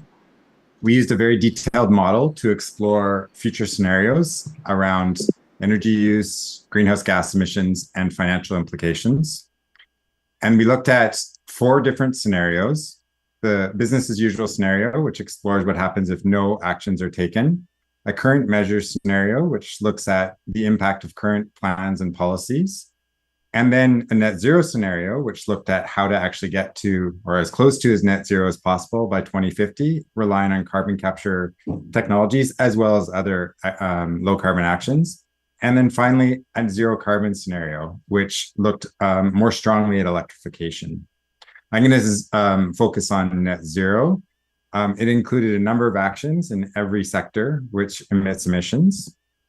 And the big conclusion is that we can actually get there. The emissions reductions our decline to just under 400,000 tons by 2050. So we don't quite get to zero. So additional actions will be required later in the subsequent decades. This is what the pathway looks like. Greenhouse gas emissions on the y-axis and time or years on the x-axis. The no additional action scenario is the dotted line along the top, and each of the colors represents reductions from different activities. The black action is the net zero scenario. And that's what it looks like, just highlighting some of the actions. And so I'm going to focus a little bit on what the financial implications are. We track the capital and operating costs of each of the actions and all the related equipment and activities within the model. The blue line is capital in this case. The pink is avoided carbon tax. The dark blue is avoided energy costs. And the yellow is operations and maintenance cost savings.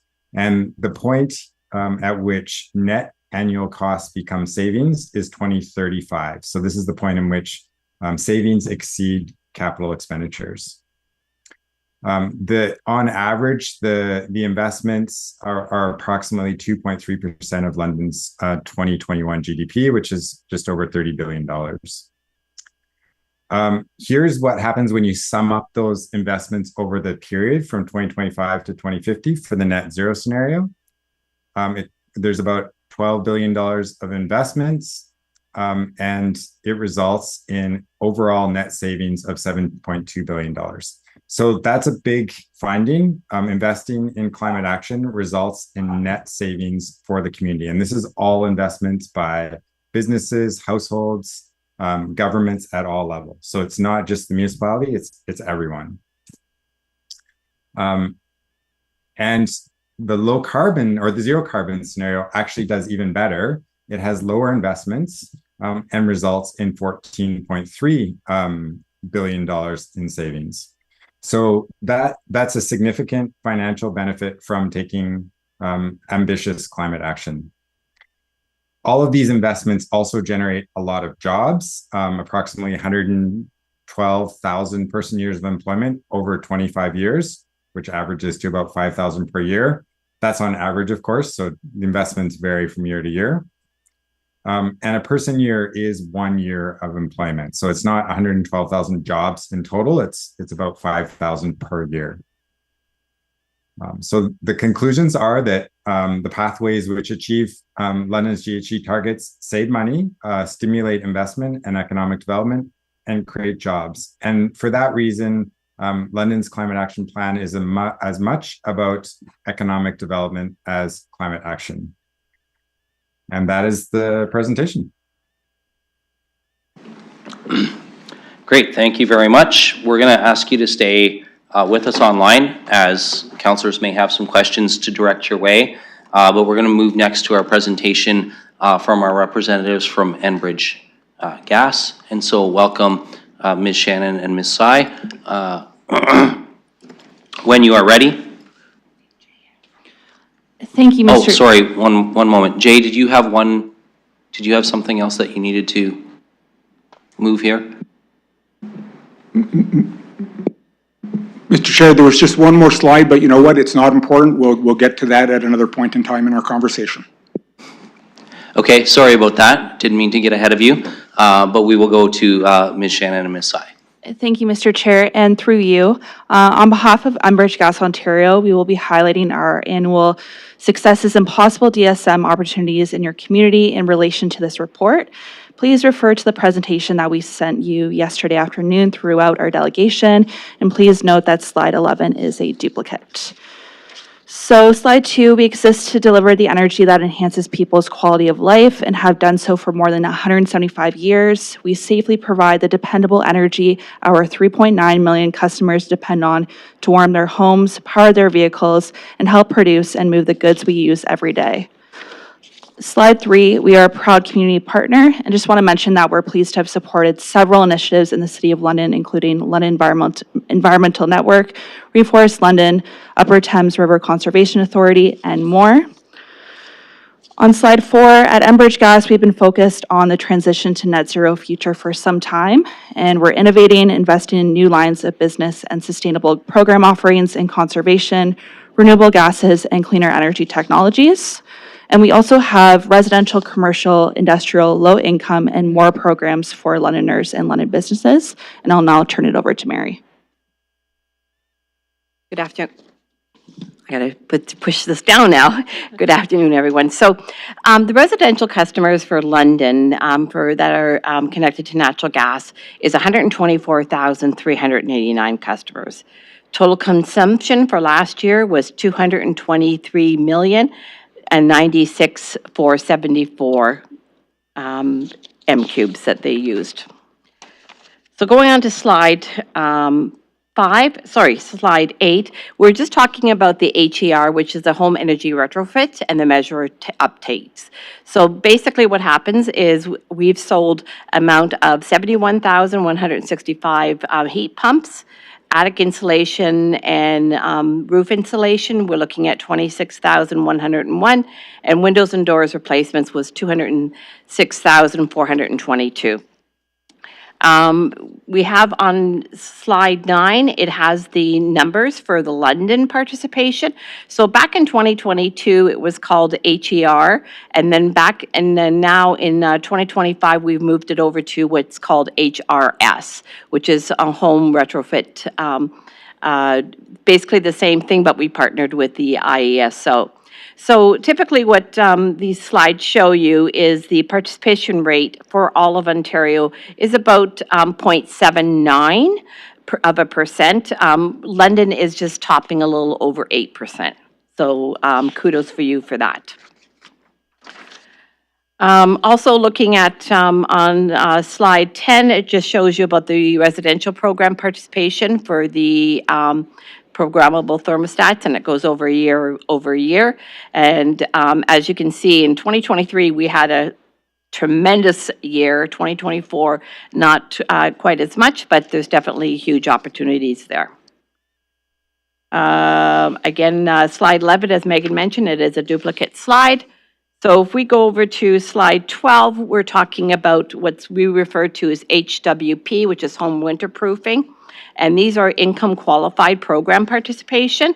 And year over year, we're going over it. We have partnered again with the IESO on this. So what it is, it's just basically one phone call, and the service organization will go out and they'll look after the customers, both for the natural gas equipment as well as the electrical.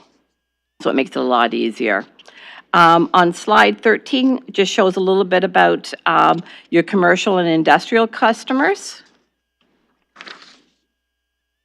And again, on slide 14, we're talking about the participation. So these are program participation where we've reached out to various different companies within London area, and they have participated in reducing their GHGs. And now I'll turn it over to Megan. 3 more slides to go. So slide 15, on this slide, we're highlighting the local successes in the community through our Savings by Design program. And we know that the City of London is the first of first, and Reimagine Southdale was the first project to ever claim the 50% upfront permit incentive in 2023. Slide 16, we'll see you at the AMO conference. Come visit us at either our reception or booths. You can't miss us. And slide 17, thank you for listening. We look forward to continuing our work together to support the community. We are proud to be a strong partner in London. And with that, we'll answer any questions you may have. Thank you very much. And again, we appreciate your patience waiting for us to get to you today and for coming to present to us. So I am now going to look to council because we had the earlier vote to receive the delegation. Can I get a motion to receive the reports, and then we can move to questions and answers? So we moved by Councillor Hillier, seconded by Councillor Cuddy. Thank you, gentlemen.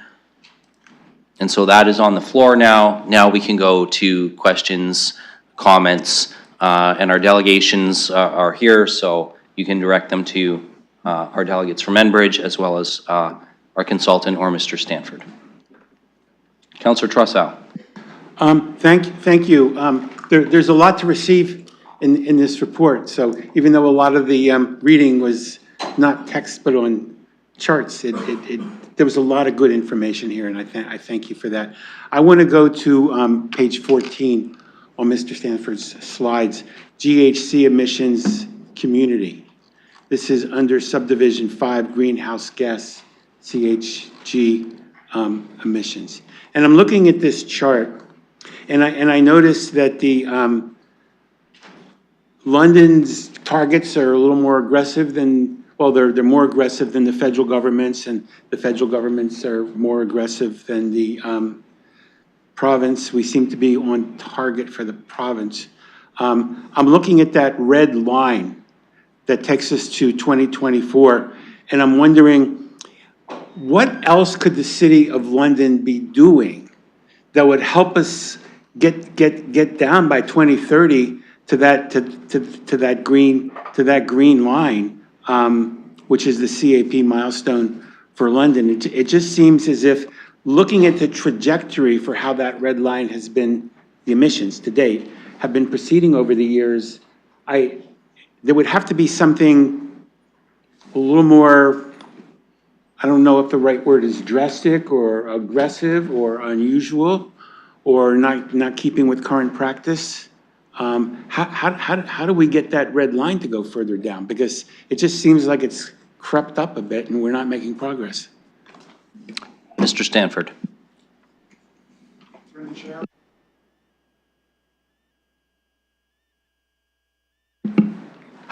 Sorry, through the chair.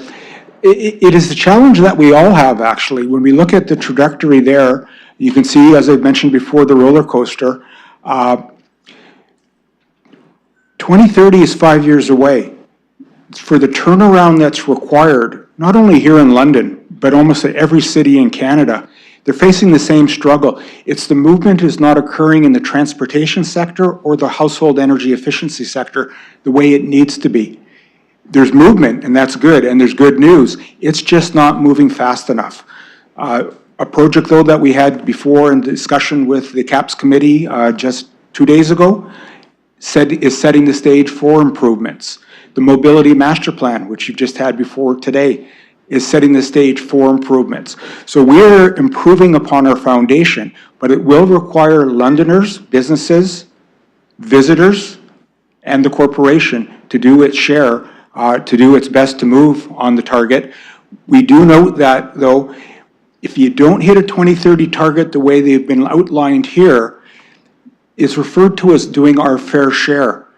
When we established this 3 years ago, the world was a different place. We have to reflect on that. Things have changed. Therefore, as we look into the future, there will be more heavy lifting in the future.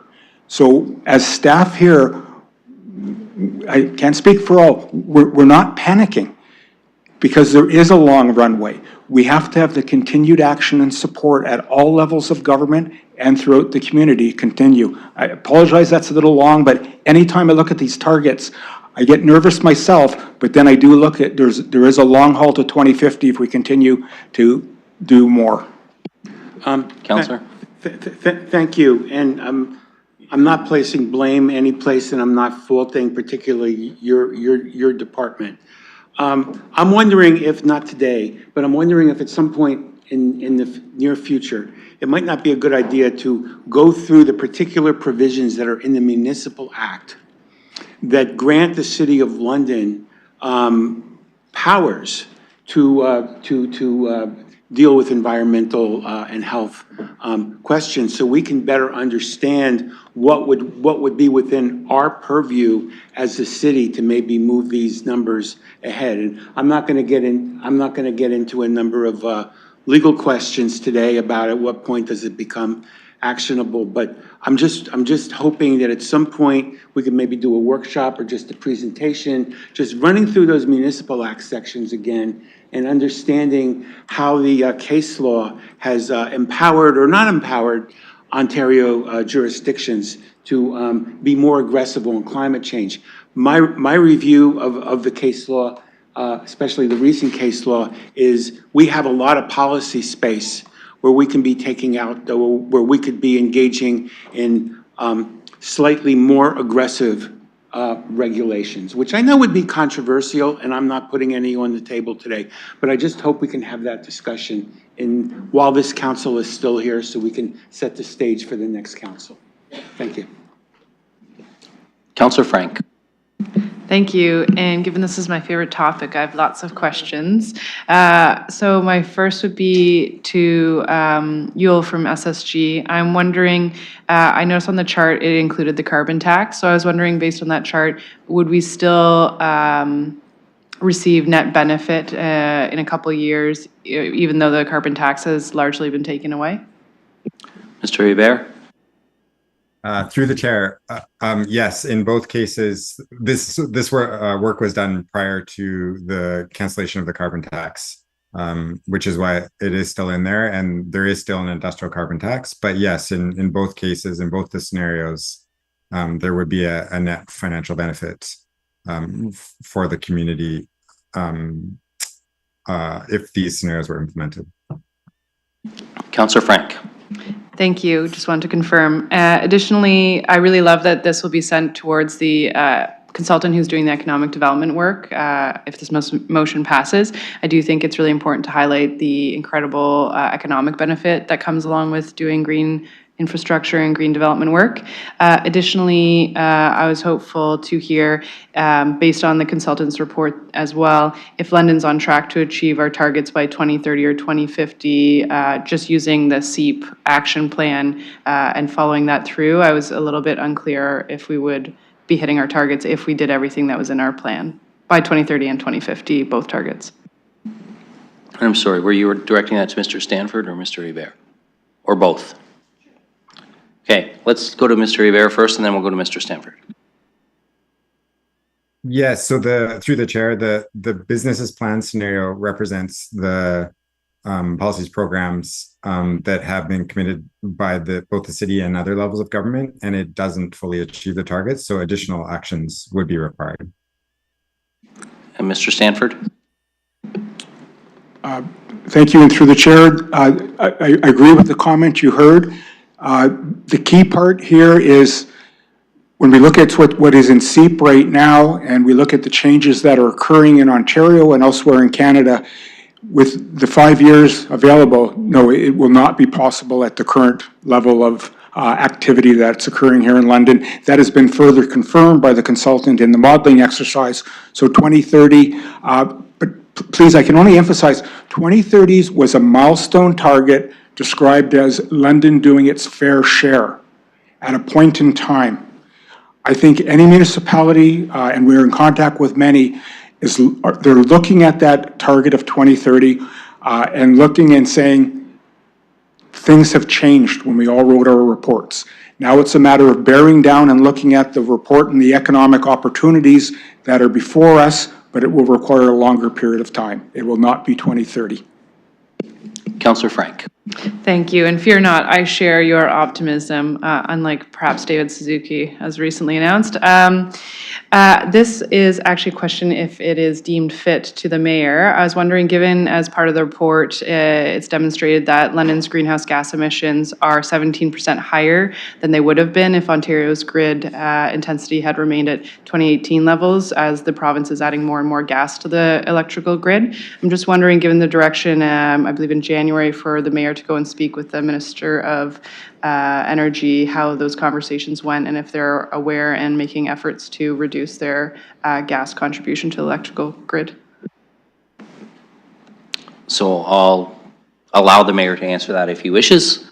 I don't think it's too far outside the scope of what's in front of us, noting that that was only in January. And I know that that seems like a long way away when it's summer outside. But as we all know, the pace of the provincial government, that might not be a lot to report on, but Mayor, if you want to answer. Yes, well, I will say it's always easy to access the provincial government when they're having an election because they want to talk to everybody. And there was one since then. And I did have a chance to talk to the Ontario Energy Minister through engagements where we were both, I believe it was I think it was at FCM or AMO, and had a chance to talk about this particular item based on the council direction. And did make the minister aware of the changes in composition of natural gas in the energy grid and how it impacted the targets that London had. I believe the grid moved from slightly above 90% to, is it down near, Mr. Stanford, like 84, 86, or 84? Okay, percent emissions free. So obviously that has an impact on us and an impact on our numbers. It's clearly articulated in the report. So the minister is aware of that. Now, what the provincial government has said is their strategy in the short term, given in their documents, they expect an increased energy demand of, I think, 75% over the next 25 years. They, in the short term, see natural gas as a component that they will invest in. But as you've seen probably from the media, they're also investing significantly in nuclear and small nuclear reactors as well. And it is part of the energy plan that they, at the time he said we were going to release, but I think they have since released it, that their desire is to move to a 99% emissions-free electricity grid by 2050 based on their what they call is the most significant investment in nuclear technology across the continent. Whether that comes to fruition or not, I don't know. But in the short term, natural gas plays a role in the province's energy needs based on the increase in demand. In the long term, they do have a commitment to moving towards more nuclear-based technology. And I think if that comes to fruition, much like this put a negative upward pressure on our emissions based on our electrification, if they turn it around and actually make more of the grid zero emission, then we would have the positive benefit the other way, although this is dependent upon other decisions of other levels of government. I would say, though, the continued electrification of our assets is not necessarily a bad thing because it's still, although not 100% emissions free, it's still a significant portion of the energy grid is powered by, nuclear, wind, hydropower, those other things. But yeah, so long way to say, he's aware, I made him aware. Natural gas is part of their energy strategy. They have long-term strategies in nuclear. They intend on trying to grow that out by 2050. Councillor Frank. Thank you. Yes, not the answer that I was hoping for, but I appreciate that you spoke with him. And then the next question I had was for our folks from Enbridge, who thank you for attending and also thank you for answering some of my questions in advance. One of the ones I was hoping to direct towards you was just in regards to the work, the collaborative work between the city and the folks at Enbridge and moving forward. I'm just wondering if we can get a better sense of like how much of the demand side management funds are being spent locally. I know you've listed projects and amounts of gas, but I'm more interested in like how much money is being spent locally and how much GHG reductions are happening locally in London so that it can help our staff as well plan for those. I didn't really notice it on the slides, but I'm wondering if you have that specific information for the London area. Sure. On the slides, it should show you the GHG reduction. As far as the money being spent, the way the framework works is it has basically market transformation, and another area would be like a coupon area. So if you buy something, you get the coupons back, and the other ones are customized. So it's really difficult to give you a price or an amount of how much we spent on London, simply because everything is done by project, as opposed to looking at areas.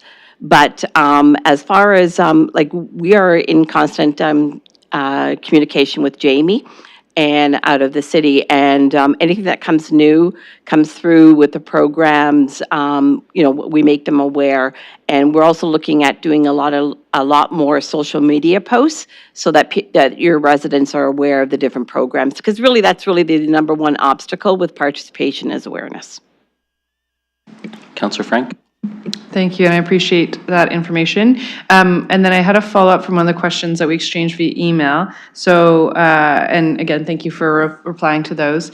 So understanding that it looks like the gas supply mix ranges from about 50-50 mix between Canadian and American. It sounds like you've got a strategy for procuring it when it's cheapest. I'm just wondering, given the ongoing trade war between Canada and the United States, if there's any risk of purchasing from the United States for that to significantly increase, if you are aware of any of those kinds of issues.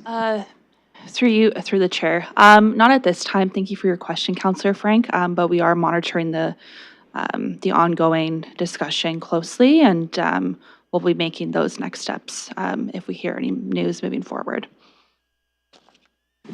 Councillor Frank.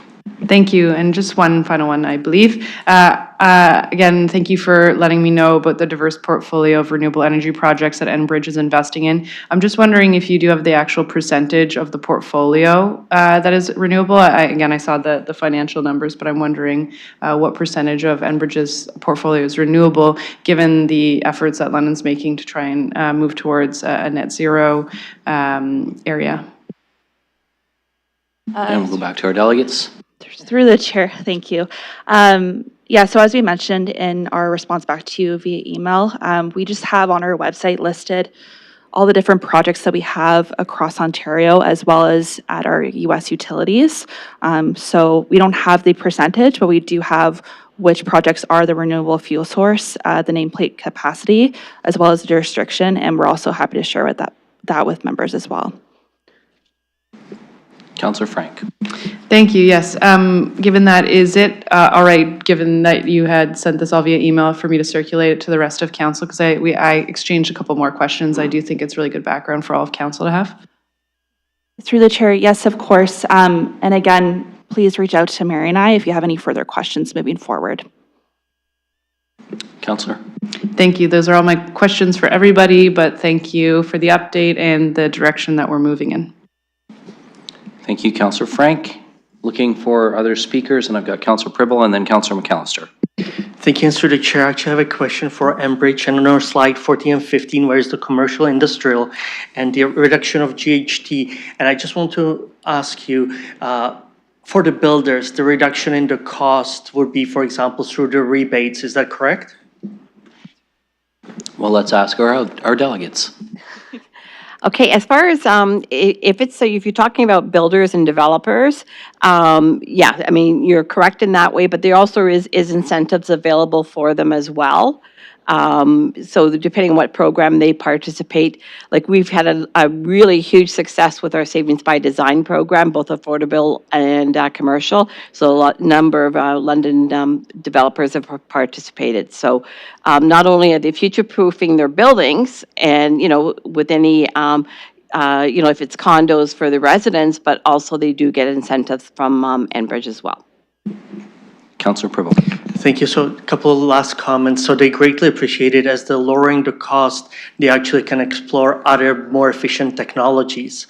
And their ask is if there would be any way to decrease and streamline the paperwork and application, they would appreciate it even more. Thank you. I'm going to take that as a comment.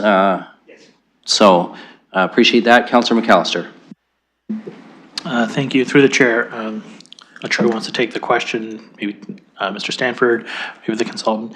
I'm just curious in terms of, I know obviously 2030 is aspirational, but with the unprecedented growth like London's experienced, have we factored that in? Or are there mitigating things that we've had to work into the plan to adjust for the population growth? I'm just curious how that works into the plan as it moves along. Mr. Stanford.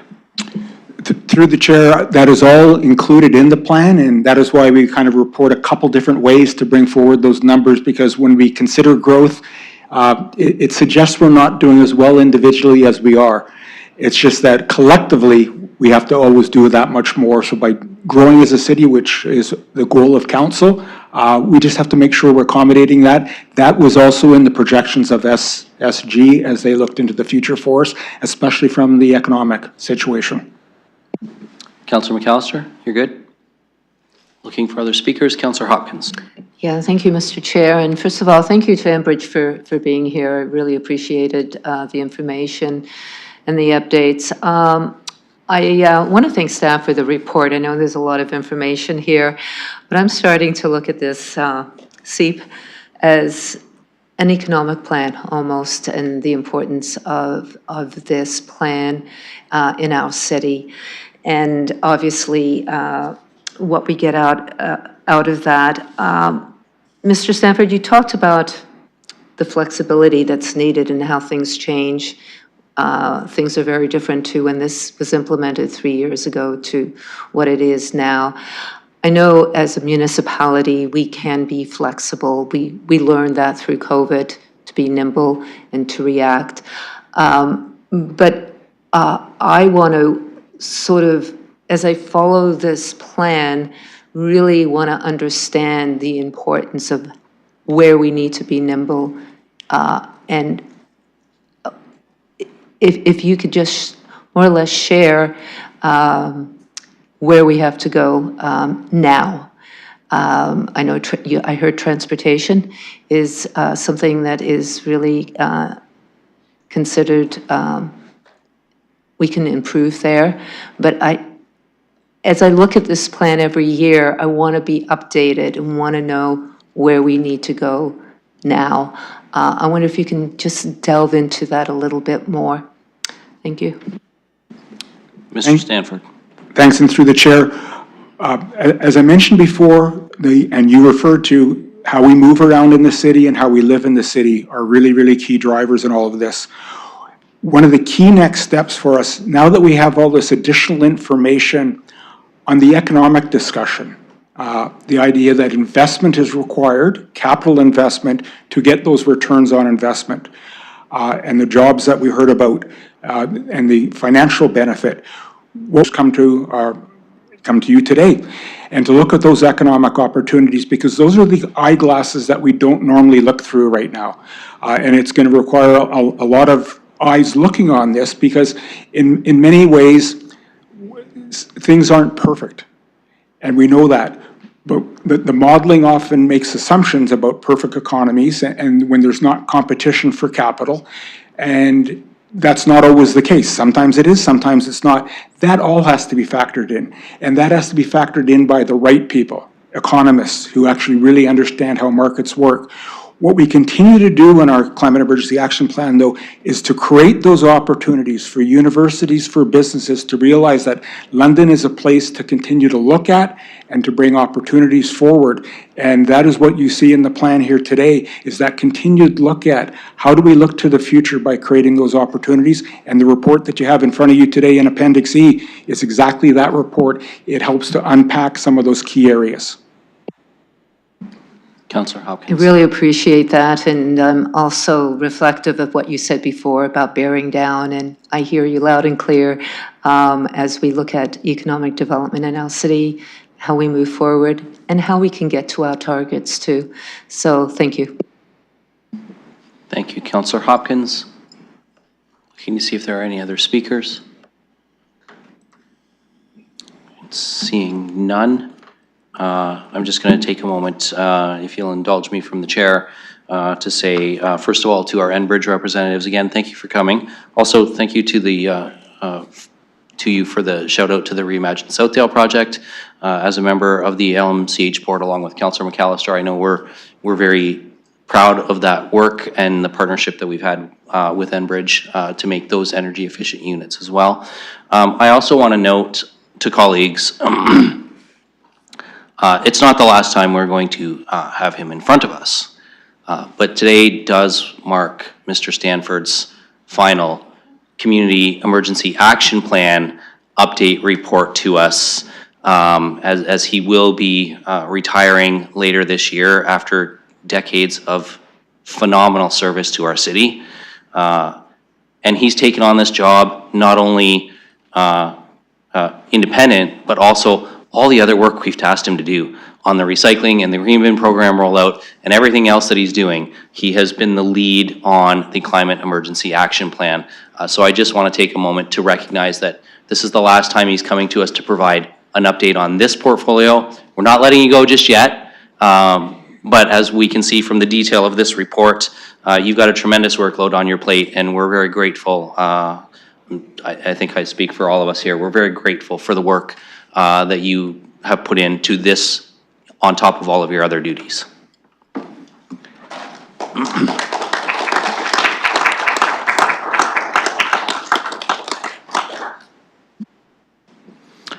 And I thought we were going to call the vote, but sorry, Councillor Van Meerberg, I missed your hand up on the video screen. I'm going to go to you quickly, sir.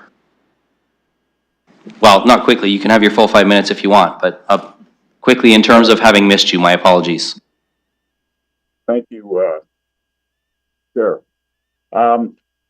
Yeah, I too would like to thank our presentation today from Enbridge and thank the two individuals for coming out and speaking to us today and reminding us of just how important natural gas is, not only to the Ontario and frankly Canadian economy, but right here in London.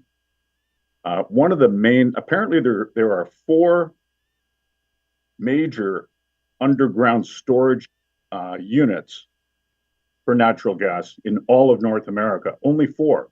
One of them is just down the street, just outside of Sarnia. So it gives you an idea of how much there is to tap into in terms of this ready supply. When we hear the figures that were iterated to us, for example, 124,389 customers here in London, it shows just how important to our local economy and our provincial economy this resource truly is. And I thank them for reminding us of that fact. And as far as the grid goes in the province of Ontario, it is and remains one of the cleanest in terms of CO2 emissions of anywhere in the world. Given our God-given hydroelectric power that, of course, runs on renewable water, the nuclear component that we have,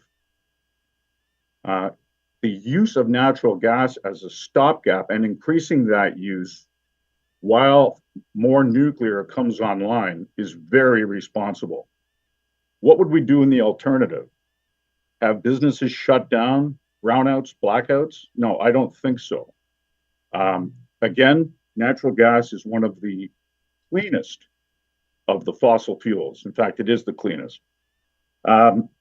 I look at the organization that I work with, not dissimilar to hundreds of others, certainly in the region.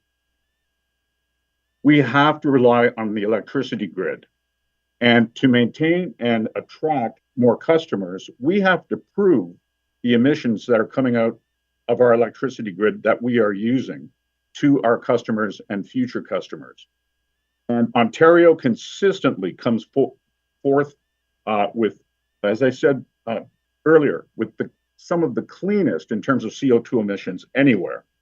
So again, thank you to our presenters and thank you, Chair. Thank you, Councillor Van Meerwegen. So now, unless anyone else wants to speak, I am going to call the question and ask the clerk to open the vote.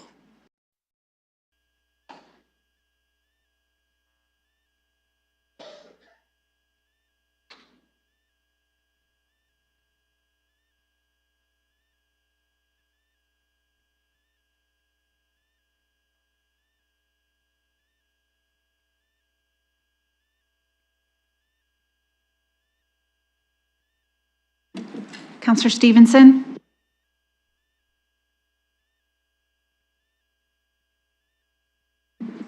I vote no. Closing the vote, motion carries 13-2. Thank you, colleagues. Excuse me. And again, thank you to our presenters.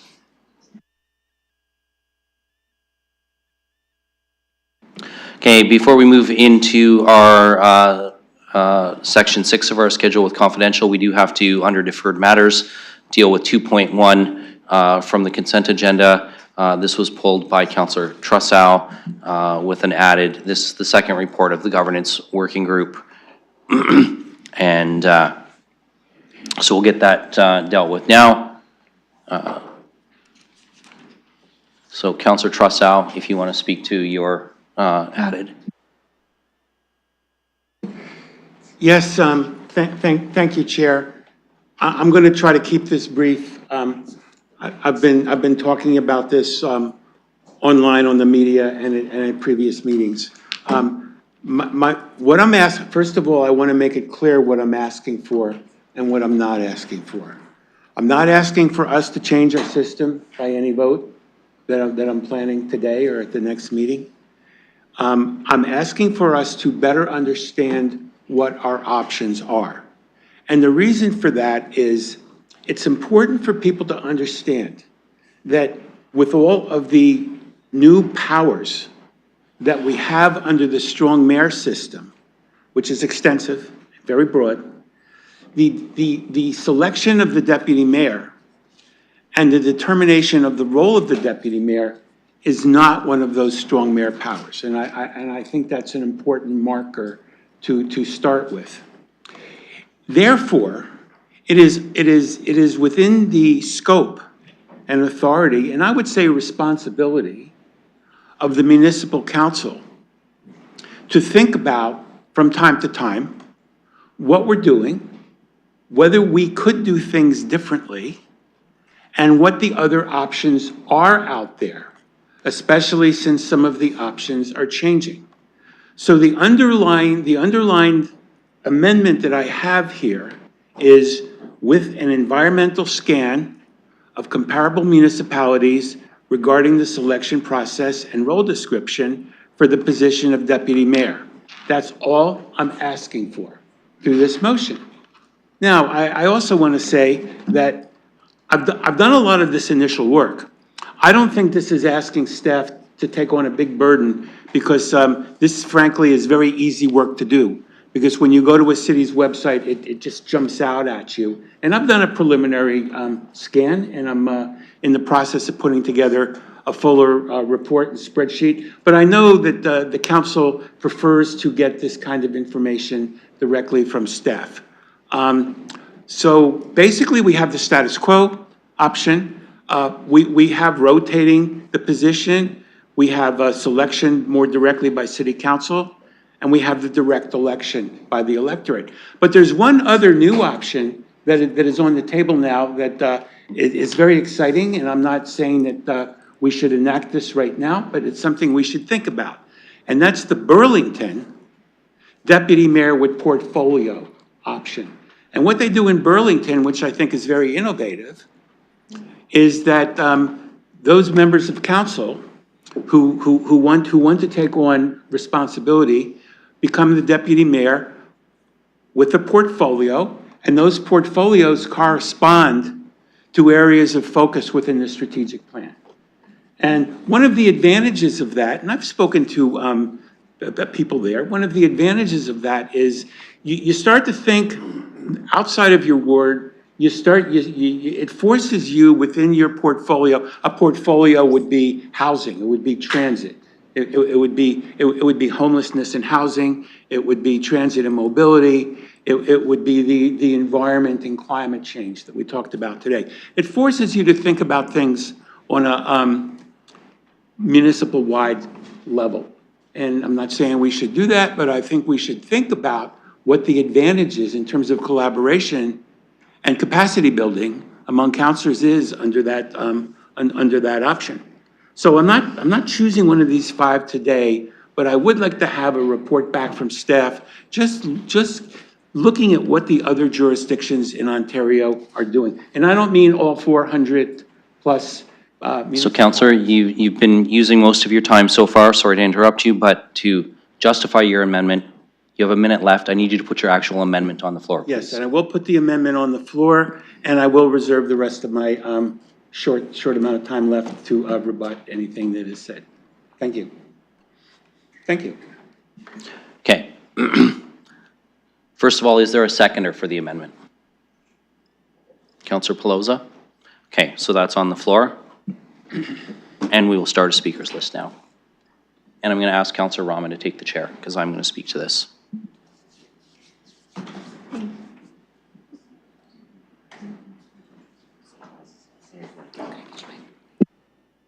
Thank you. I have the floor, and I'll go to Councilor Pelosa.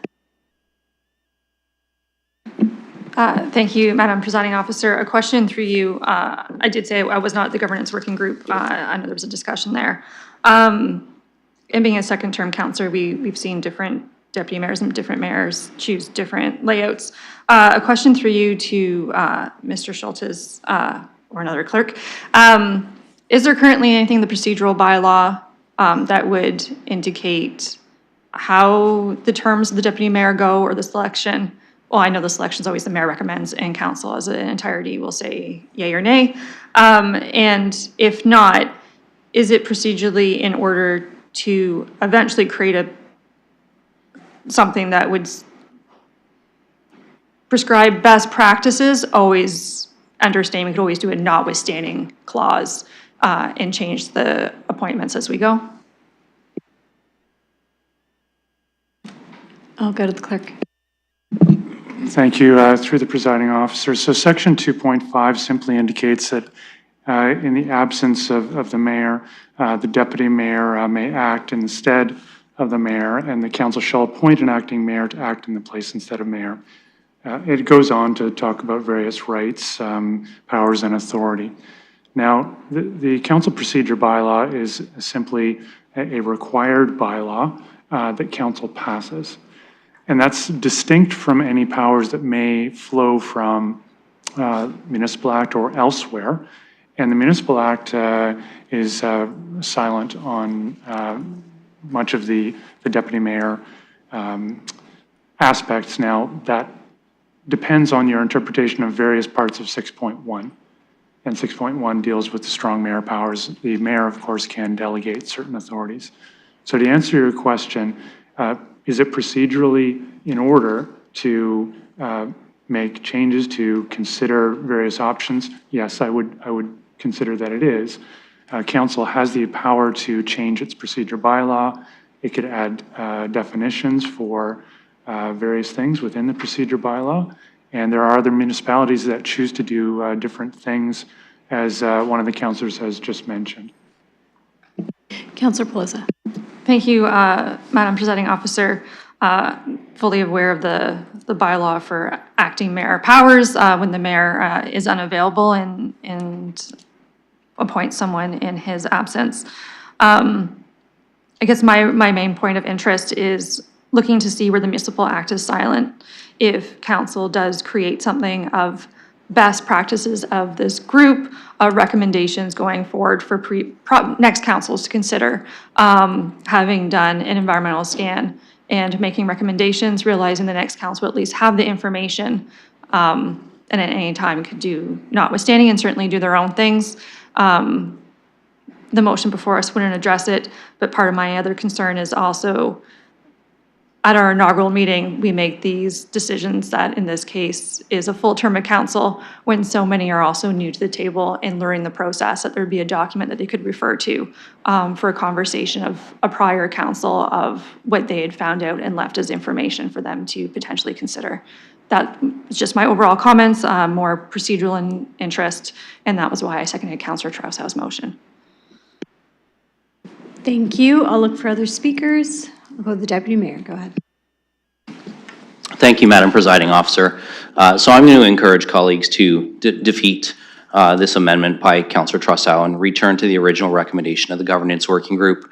I won't speak to all the specifics of the entire discussion we had. Councillor Frank had a very clear direction to have an alternate so that if council was not to support the mayor's selection, that the mayor would have to bring forward another name. That's why this was referred to a future meeting so that the civic administration could bring that back to us for approval before it came here. I think we should stay the course on that. And I speak to this being in the role now, but also having worked with two prior deputy mayors in my last term of council. Since the abolition of the Board of Control, the appointment of the deputy mayor has been, by bylaw, the prerogative of the mayor to bring forward a selection. It's actually a good policy because it allows every incoming mayor flexibility. We had a mayor who brought forward a recommendation to appoint two deputy mayors. That didn't turn out so well, and then the next mayor decided to appoint a deputy mayor only for 2 years, and then decided that he wanted to change course and appoint a different deputy mayor.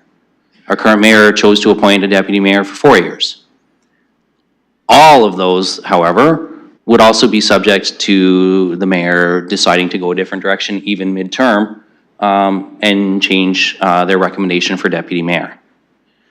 But I also think it's really important to underscore a couple of things. Yes, strong mayor powers don't speak to the mayor being able to appoint the deputy mayor. But you know what they do speak to? The mayor, whether it's our current mayor, future mayors, mayors in other cities. Mayors control the appointment of chairs of committees. Our current mayor has chosen to use those strong mayor powers to make chairing this committee the responsibility of the deputy mayor. The audit committee, the responsibility of the budget chair, the governance working group, the responsibility of the deputy mayor. Those were in a strong mayor direction. So the mayor can, in fact, dictate without council's approval through a strong mayor direction what some of those deputy mayor duties are. The mayor can also simply choose not to ask the deputy mayor to do anything and have somebody who's nothing more than a ceremonial deputy mayor and does ribbon cuttings and speaks at events and nothing further. Our current mayor has chosen not to do that, but to assign some specific tasks and some work to my file as well as to Councillor Peloz's file as the budget chair. But I'll tell you, that flexibility of the mayor having the trust and choice of the person that he wants to assign with those specific tasks is not only important for smooth governance, but it is also important in terms of the fact that they can choose through their control of committee chairs to do those things. Whether they choose to exercise those powers or not depends on who the mayor is, and how they choose to exercise them depends on who the mayor is. But honestly, what I see here, and I say this with all due respect, but I see it as a solution in search of a problem.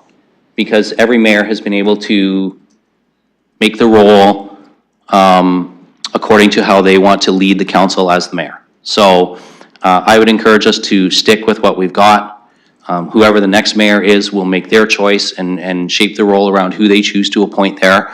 But I will also say that if you think that that a rotation works, or that there's not a learning curve to this, that's not true.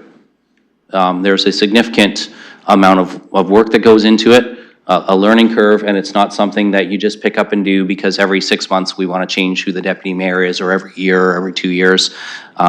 That's actually a really good way to make sure that the role really doesn't do much.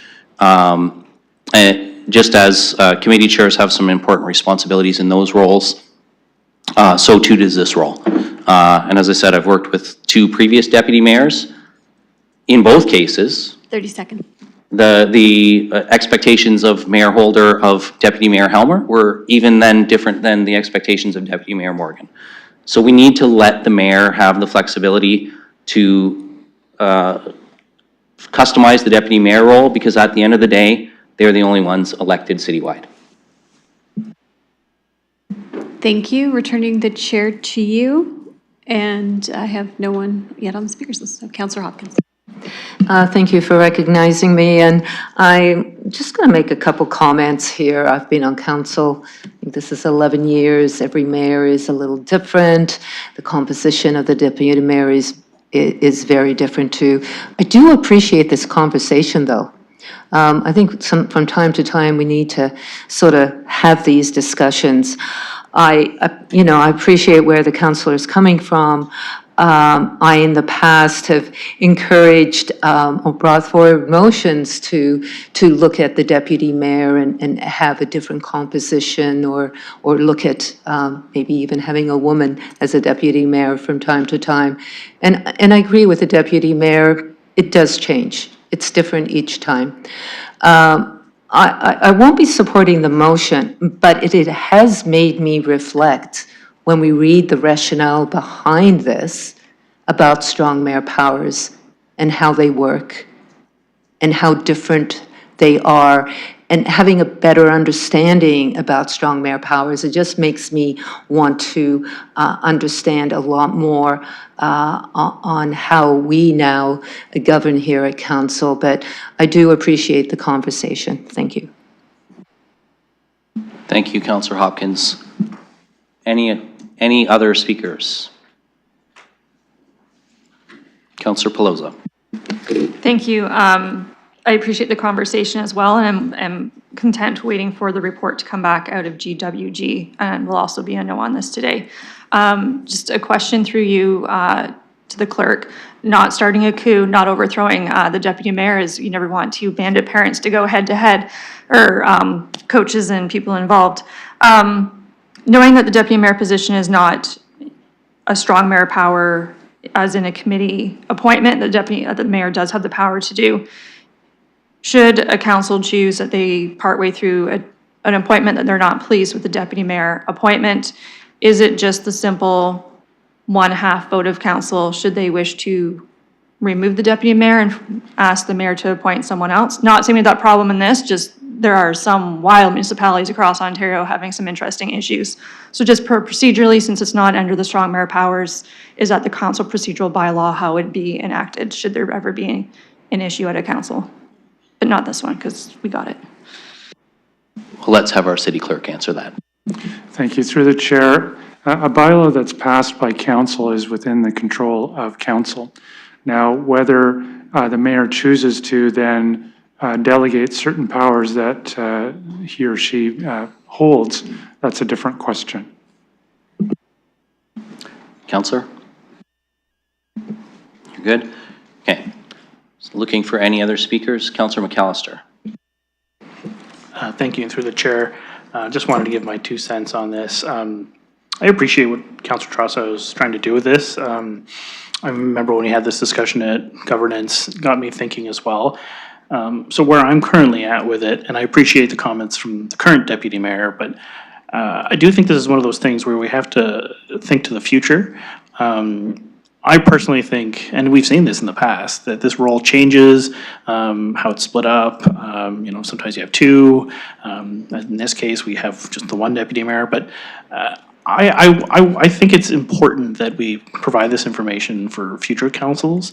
I think, in hearing what's being said, I understand that the mayor can, but I think in terms of having a collegial council, it's important for the mayor to also take on board what council has to say. And I think this is a decision that should be taken as the whole.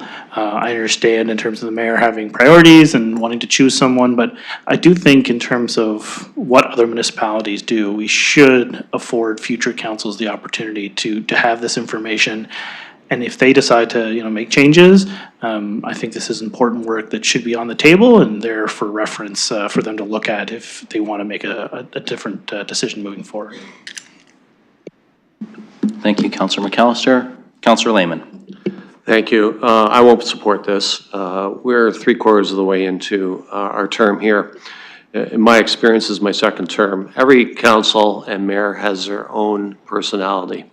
And as such, I don't presume to direct or influence the next council's choice. This is something that a council should discuss at that appropriate time in their term. I don't need a staff report to tell me about the different options in the surrounding communities. I can easily look that up and see what there is. Our staff have got so much on their plate right now.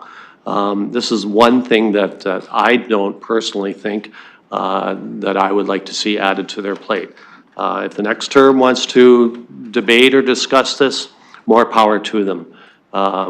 This council is operating under the direction that we've given it early on in this term, and I see no need at this time to muddy the waters.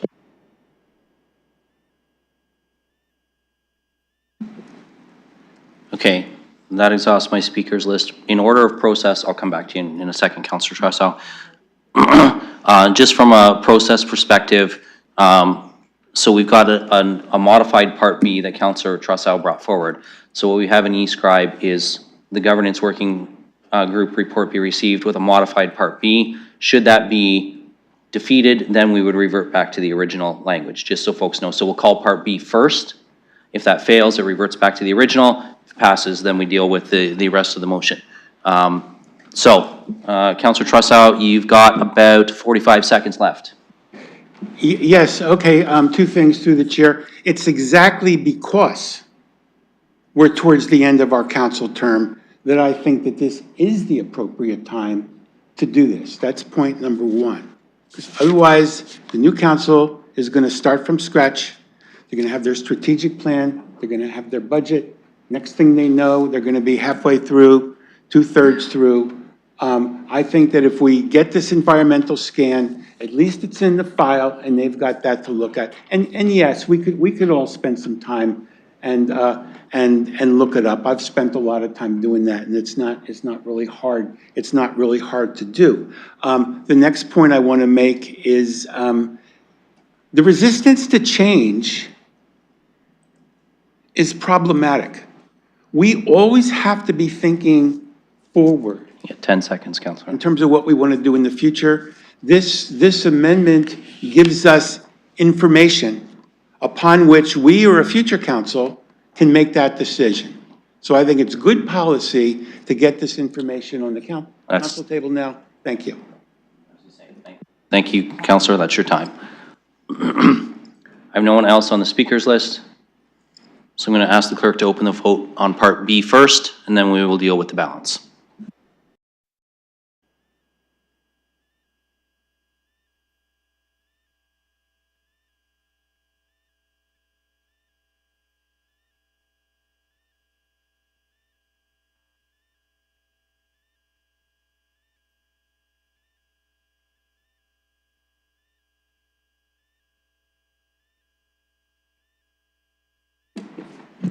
Closing the vote, motion fails 5 to 10. Okay, colleagues, that will revert Part B back to its original state. Can I get a mover and seconder? Councillor Pelosa? Councillor Cuddy? Okay.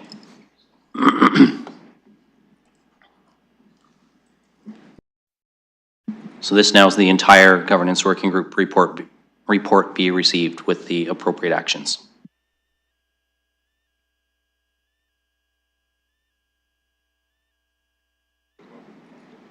Yes, this is the full report now, Councillor, that's just open, but the voting is still open, so you can still reopen it and change if you want.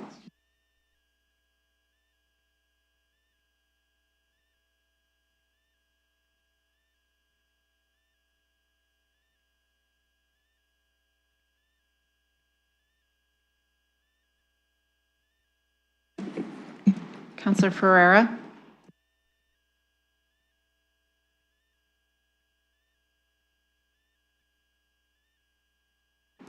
Closing the vote, motion carries 15 to 0. Thank you, colleagues. So we now move to section 6 of our agenda. This is the confidential section. We have 2 items for which to go into closed session. The first is solicitor-client privilege device, personnel matters about identifiable individual, labor relations, employee negotiations. The second is communications necessary for the purpose and directions of instructions to officers, employees or agents of the municipality, or proposed pending acquisition of land by a local board, trade secret, scientific, technical, commercial, financial, or labor relations information as outlined on the agenda itself. So looking for a mover and a seconder to move into closed session, Councillor Cuddy and Councillor Hillier. We will ask the clerk to open the vote for the closed session.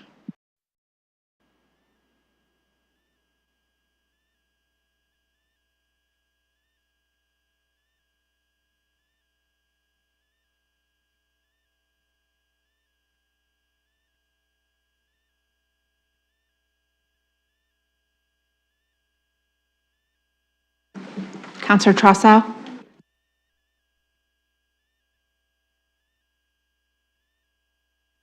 Closing the vote, motion carries 15 to 0.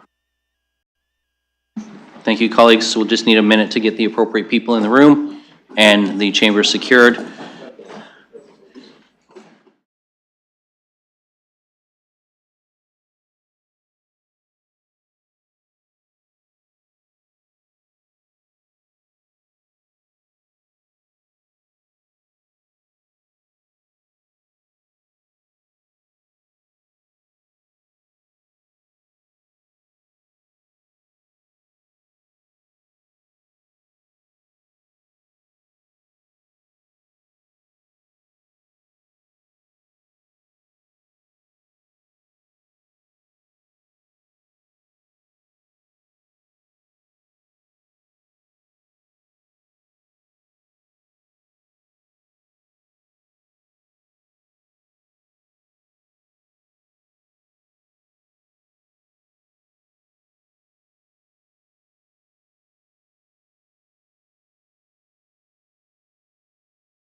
All right, the clerks inform me the streams are back up. We are ready to resume in public session. And as Councillor Rahman did half the heavy lifting and chairing today, I can ask the mayor to report out from closed session. Yes, I'm happy to report progress for the matters that were on the added agenda, as well as the additional matter that we went into camera for. Thank you, Your Worship. That concludes our closed session report out, and we are just looking now for a motion to adjourn. Councillor Cuddy and Hopkins, and we can do this one by hand. All in favor? Motion carries. Have a great rest of your day.